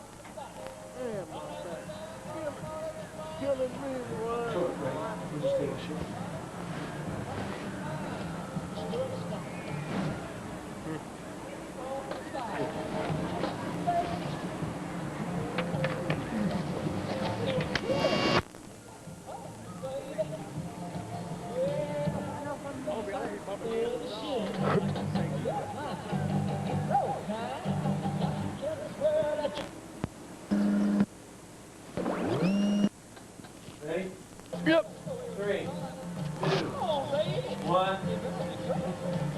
49-21. CPA has lengthened their lead here in the second half as the trees are falling in the Bruin defensive backfield. They have not been able to stop the Lions' running attack. There's Williams to kick off again. Line drive this one towards the far sideline. And there's the return out to the 26-yard line. It was Sykes that time who picked it up. And so USJ will take over on the 27. Williams doing a great job of kicking off. They're either line driving it or pooching it, as we like to call it, lofting the ball high up into the air, only about 30 or 40 yards. And it's tough to return kicks that way because the guys are down on top of you so fast. So you see a little disappointment there on the Bruin sideline as Deloach will go from the shotgun. He's got Payne lined up in the backfield this time, and they give it to Payne. Payne, not much there as they're keying on him. He tries to get forward, may have gotten a yard. As you can tell, when they have lined him up as a running back, CPA has just been all over him. That's why his success has mostly come as a wide receiver. All came in the second quarter, but all in all, they've held him in check. For a guy that's had 40 touchdowns during the regular season, he's had a very good game, but probably not a big enough game for the Bruins to expect to win. Well, it's a team game, and they've kept Franklin Payne in check, and anytime you can stop the other team's best player or at least contain him, you have a great chance of winning the ball game. Deloach looking to throw on the rollout, throws, and it is tipped and almost intercepted. And I'll tell you, it looked like that might have been picked off. Joey Horn thought he had that on the tip ball. Sykes was the man that Deloach was trying to throw to. He had him over the middle. He got his hands on it, and on the tip drill there, Horn almost came up with the pick. Well, a lot of receivers for USJ have dropped some, some questionable balls. At least half of them could have easily been caught, but they've dropped a few, and USJ must go back to the drawing board in the offseason and look at what could have been if they would have made some plays and made some catches, because they've had some open opportunities to haul in some balls. So 3rd and 9 from the 28-yard line. Deloach, play action fake, rolls to his right, deep drop, avoids the rush, now throws over the middle, complete, and it is Payne inching forward. He will have enough, it looks like, for the first down. So a nice 3rd down pickup. Great effort there by Russ Deloach to get out of the rush and buy enough time to find Payne. Payne did a great job of getting open while the quarterback was scrambling. For CPA, Jonathan Farnsworth looked like he had Deloach in his grasp, but Payne was able to work the middle and get open and grab the ball and get an 11-yard gain. Here it is right there. There's the miss by Farnsworth. Deloach with a nice gun and finds Payne across the middle. A great route by Franklin Payne. The market at the 39, and now Deloach going deep for the home run ball, and it's incomplete, almost intercepted. And it was the wide receiver, Stone, who had it go right through his hands, and he's a little upset with himself. That's what these two teams are fighting for. All of that on that table. Those balls are really, really shining tonight. I'm guessing the gold trophy for the champion, the silver trophy for the runner-up. And it'll be second down coming up for USJ. Whichever one you get, you got to be proud of your season, and you got to be proud of your kids. And if you're a fan out there, you just you tip your hat off to both teams. It's been a very, very entertaining ball game. Inside 8 minutes to play. USJ in a desperate attempt to get some more scores. And now we have a flag on the play as it looked like a false start by the tight end. And that'll back him up 5 yards. Yeah, the indication was false start, and it is. Move Jackson back 5 yards, and they'll start from their own 34. Down 49-21. It's about 6:51 left in the game. Great job of CPA's offense just running the ball and running the ball at will. So they'll place it at the 34-yard line. It'll be 2nd and 15 coming up. As the Bruins trying to get another score on the board. CPA trying to get that time down to 0 so they can start the celebration. Only their 8th year of varsity football, but they have built the program steadily, and they're on the verge of their first state championship. Look like almost jumped there as Deloach gives off to Fay. Fay driving tacklers and gets across the 40-yard line. 7 yards on the play. Farnsworth on the tackle. There's no quitting that guy. He ran hard on that carry. Great hold for USJ's offensive front. But CPA right now, they're just lining up and ready to tee off on the quarterback. So they're going to give up yardage right now. It's just a matter of time before the game is over. The play of guys like Ross and Shields, that time Shields coming from behind, I've been impressed with his speed for a guy his size. He came in from behind and swallowed up the ball carrier after Farnsworth had him low. 3rd down and 8 from the 41-yard line. Deloach looking deep down the middle, now throws short, and it is caught by Payne. Great catch in traffic that time as Cooper Wallace was all over him. Great defense by Cooper Wallace, playing his area, playing his zone across the middle last time. Franklin Payne was able to work that area as Deloach was being harassed by Farnsworth. This time, Cooper Wallace staying at home and playing his area and looking at the quarterback's eyes and able to make a play on it. But a great catch by Franklin Payne. So the market short of the first down. It'll be 4th and 1 from the 48-yard line. And Deloach will go under center, and he will try to sneak his way, and he'll get to the 50, which should be enough for the first down. And they will move the chains. 2-yard gain. Farnsworth on the tackle. We've called his name a number of times this afternoon, but a great job of the offensive front for USJ, creating a small hole big enough for Deloach to get into and pick up the first down. Farnsworth can't be more than about 5'9", but he is tough at that nose tackle position. Tenacious. And then you get the big tackles with Shields and Ross on either side of him. Crafty defensive line. Here's Deloach. Quick 3-step drop, looks and throws the slant pattern, and it is caught. A nice catch by Robertson. That's the first time we've called his number in the second half, as CPA has locked down on him. That time, despite double coverage, he's able to come up with the ball. Yeah, that's been the question the whole second half. Where is Javon Robertson? Well, he showed up now in the fourth quarter, but great route. There's the slant route. Got in between that defender right there.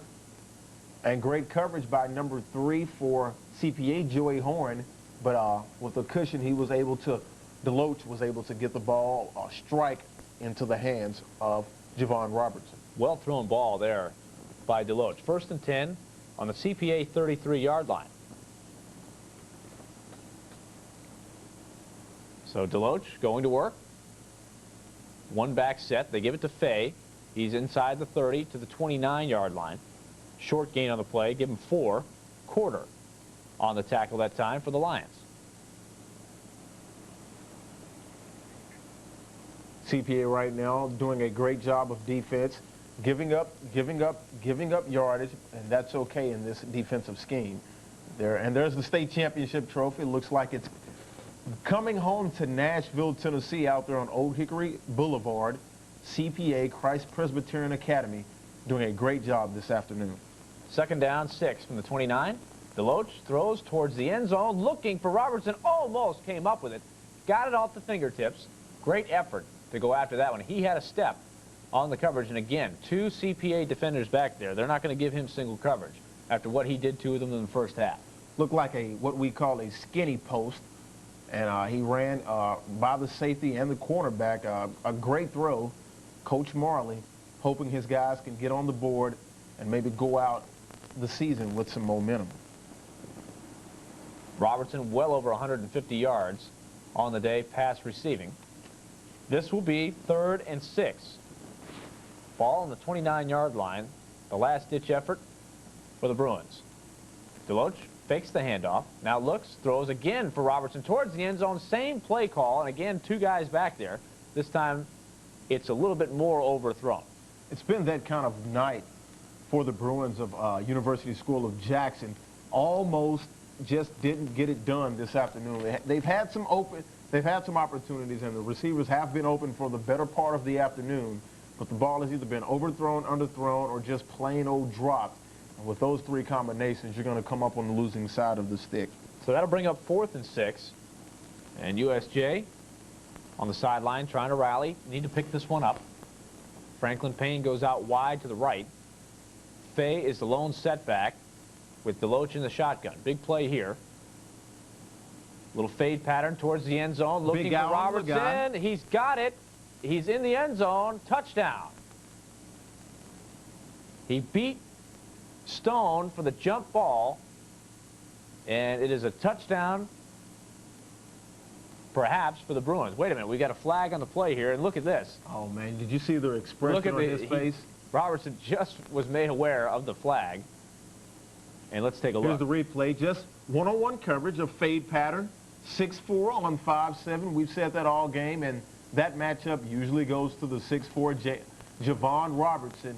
I think they should have done a lot more of that. Anytime you saw a cornerback out there by himself, as we like to call it, on the island all alone, you got to test that.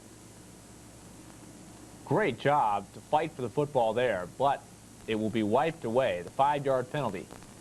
That's going to take some wind out of their sails. And Coach Marley doesn't like that call. He can't like that call. Offside, false start. False start. So it's amazing they didn't blow the whistle beforehand. That's very unusual. But because usually if you see that, that's prior to the snap. And so they'll blow it dead before they even threw it. So they'll mark it back inside the 35-yard line. So it'll be about 4th and 11 coming up. So a tough break there for the Bruins, as Javon Robertson almost had his 2nd touchdown catch. Well, a lot of missed opportunities for the Bruins. They just not quite able to cash in some of these drives to keep up with the Lions, as we have a timeout call. Timeout, University School of Jackson. 3 minutes, 43 seconds to go in the game. 49-21. CPA leads. We'll take a break, and we'll be back to Murfreesboro in a moment. All right, we're back. Quick break.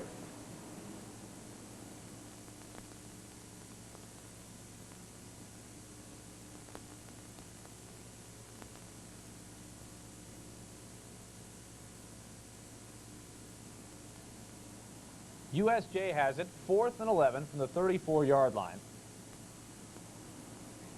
Bruins trying to get on the scoreboard one more time. Shotgun formation. Russ Deloach looking. Flag on the play. They throw deep down the field. Robertson again can't come up with it. CPA's 2 defenders draped all over him. Let's check the flag on this one. Once again, Javon Robertson running the go pattern. Just one-on-one with a smaller defensive back. And I think Jackson should have done much more of this earlier, and they'd probably still be in the ball game. The referee picks up the flag, and let's take a look at the call from the referee. And it is a false start once again. That will be declined. And that means CPA will take over. 12 plays on that drive, only 39 yards. So Jackson was able to move the ball, but it just took off time off the clock, and it really right now it's a very, very moot point. And that's a big story in this game. Again, a 12-play drive, they move it, but they can't get any points on the scoreboard. Too many times that has happened to USJ this afternoon. So CPA takes over, and it looks like they're going to put some of their second teamers in there. As you see, some of the starters coming off to a good ovation from the crowd. So Stone will be the quarterback now, running the second team, as they have another running back in there as well. It's Hooper, Will Hooper in the backfield. Javon Robertson just only thinking of what could have been, and played a great ball game. He's going to be a great player. Stone calling the signals at the 34, hands off, and it's Hooper going nowhere. He's going to be pushed back, and he will lose a few on that one. Nice job there by defense for the Bruins. Phillips on the tackle. Defensive line did a great job for USJ. Outmanned most of the ball game, and during the whole contest, able to get some pressure in the middle of the CPA's offensive line now with the second string in the ball game. USJ did a great job recognizing the front and getting some pressure. So second and long, loss of 4 on the play, so they'll call it second and 14 from the 30-yard line. Stone drops the throw, throws the slant pattern, almost intercepted. He was trying to get it to Kevin Murray on the slant pattern. Will Woods on the coverage for USJ. Great coverage. He was in the right area. Stone looking for the slant pattern, but great defense by Will Woods, who looked like he was the intended receiver almost.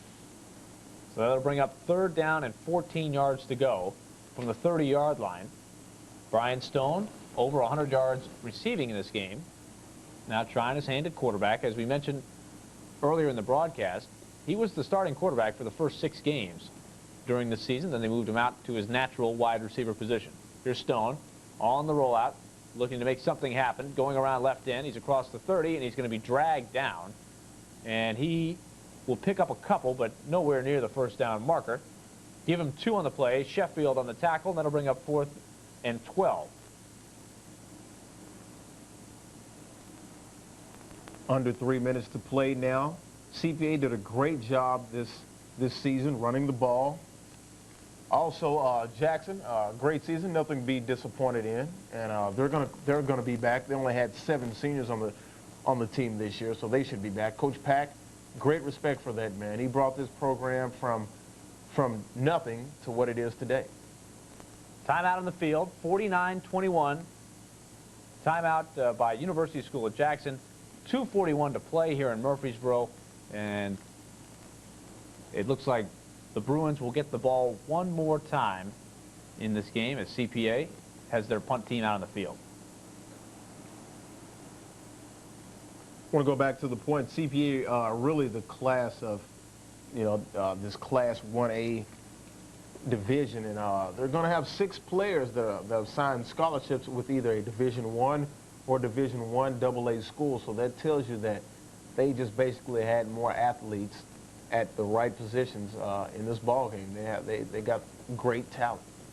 You wonder how many teams they could beat at a 2A level or a 3A level with some of their size that they have. Coach Pack has always said they scrimmage NBA, Oakland, all types of Hillsborough, all types of schools in the spring. Williams gets the punt away. It was a tough snap. He barely did get it off. 31-yard punt as the fair catch is made by Franklin Payne. So one more shot for the Bruins here as they try to get in the end zone. Bruins with those uniforms reminiscent of the old Houston Oilers a little bit there with the baby blue. Jackson will get ready to start the drive. 2:33 left in the 4th quarter. Jackson right now running out of time, down 40-21. They're going to go for one last hoorah and see if they can get into the zone. And it looks like we've got some more action here. Another flag. Looks like a personal foul because they're marching off. They're going to march off big yardage. And this one's going against USJ here. Coach Marley probably is beside himself, knows that this team played his heart out He was told at the meetings last week at the Opryland Hotel that his team had no shot of winning this game. He drove all the way back to Jackson pretty upset, not happy about the situation, wanting to come out and get a victory. He said he even wanted to play that particular day. But Jackson, University School of Jackson, was outplayed today by a great CPA team. I like the craftiness of their offense, though. They don't nearly have the players that CPA has, but they've done a nice job moving the football. That just have not been able to finish the drives. And credit CPA for stepping up big in the red zone in particular. They picked off a pass or two, created a couple of turnovers, and that has been the difference. Here is the last drive of the game, perhaps, for the Bruins. Deloach on the quick count, rolls to his right, looking to throw. Throws deep down the sideline, and it is going to be, what happened? Incomplete. Both guys had their hands on it. It looked like maybe Williams was going to come up with a pick. Nice job by Robertson that time to not allow that ball to be picked off. Robertson, a receiver running down the field wide open, well, excuse me, not wide open, with a pass coming his way, turned into what you call a defensive back, playing, making a great play, being the defender, making a great play on offense for the University School of Jackson Bruins. He did a great job of knocking that ball out of the defender's hand of CPA. So 2nd and 10 coming up for the Bruins. Ball on the 22-yard line. Deloach in the shotgun again. Long count this time. They give it to Greg Fay. Fay moves it across the 25-yard line, tackled there.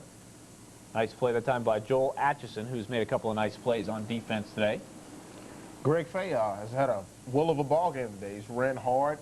They balled up Franklin Payne in the backfield, so the only person they could turn to was Greg Fay, excuse me, who's had a pretty good ball game, running hard, getting good gains for USJ and keeping drives alive. So 4 yards for Fay. That'll bring up 3rd down and 6 from the 26-yard line. Clock moving here. And if the Bruins are going to score again, they're going to have to pick it up. 3rd and 6. Deloach from the shotgun. Throws short, looking for Sykes. He's got it.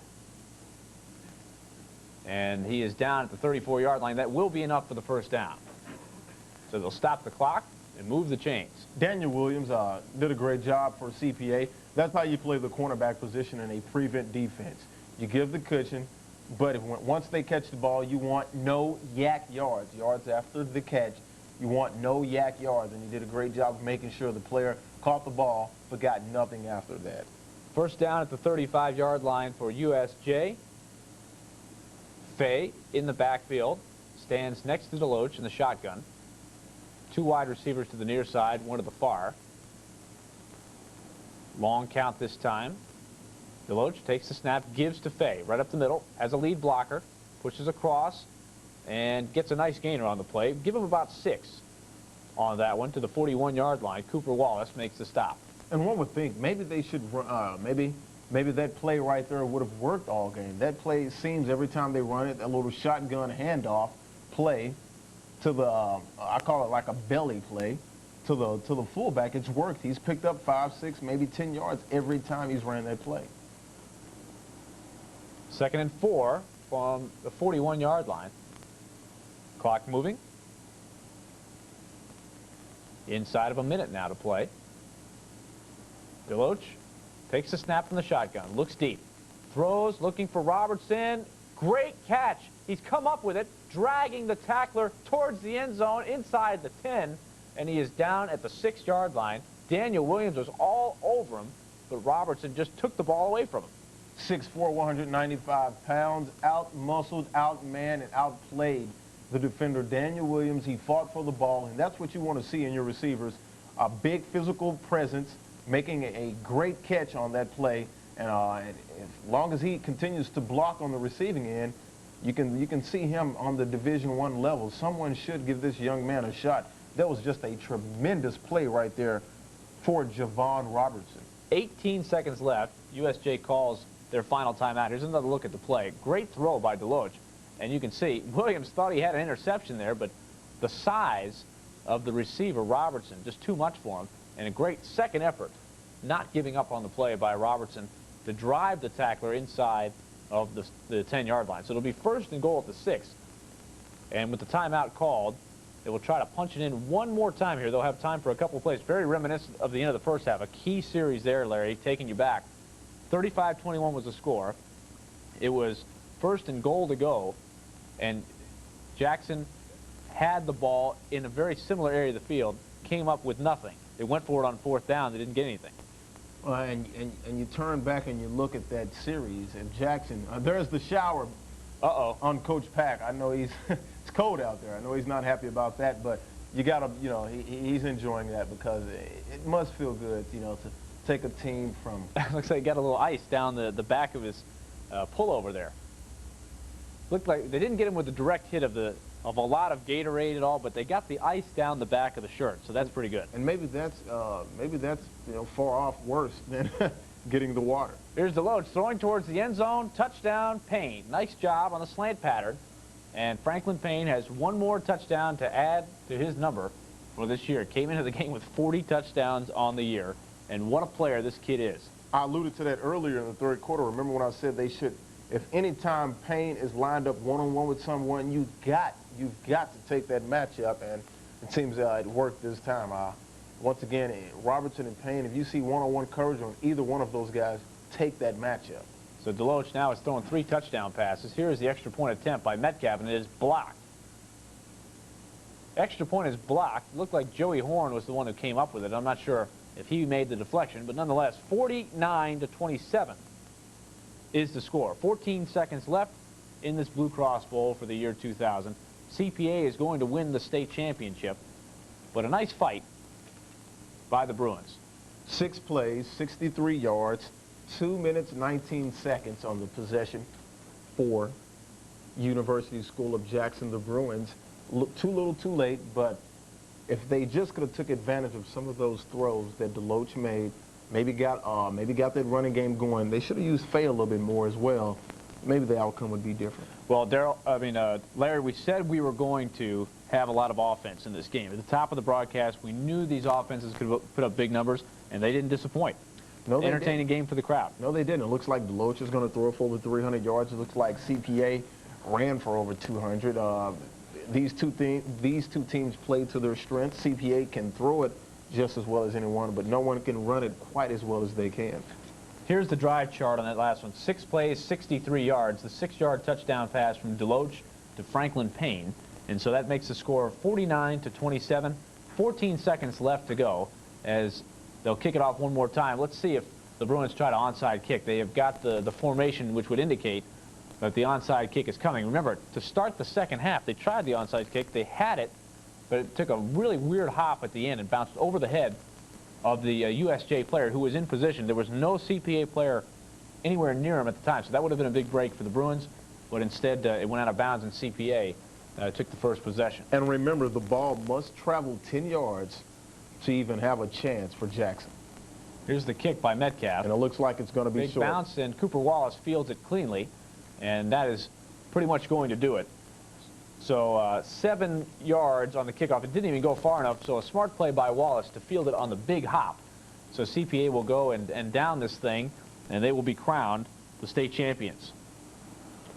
You gotta feel good for CPA. Great, great, great season. 15-0. Enough said. It's just a great season for the Lions, playing at home in that beautiful stadium. They like to call it the Den. And, you know, had a tough game against Franklin Road Academy. Came up late against DCA, but overall, I think they were the best team in 1A this year. So Brian Stone will continue to play quarterback. He will down this thing, likely, to end this game.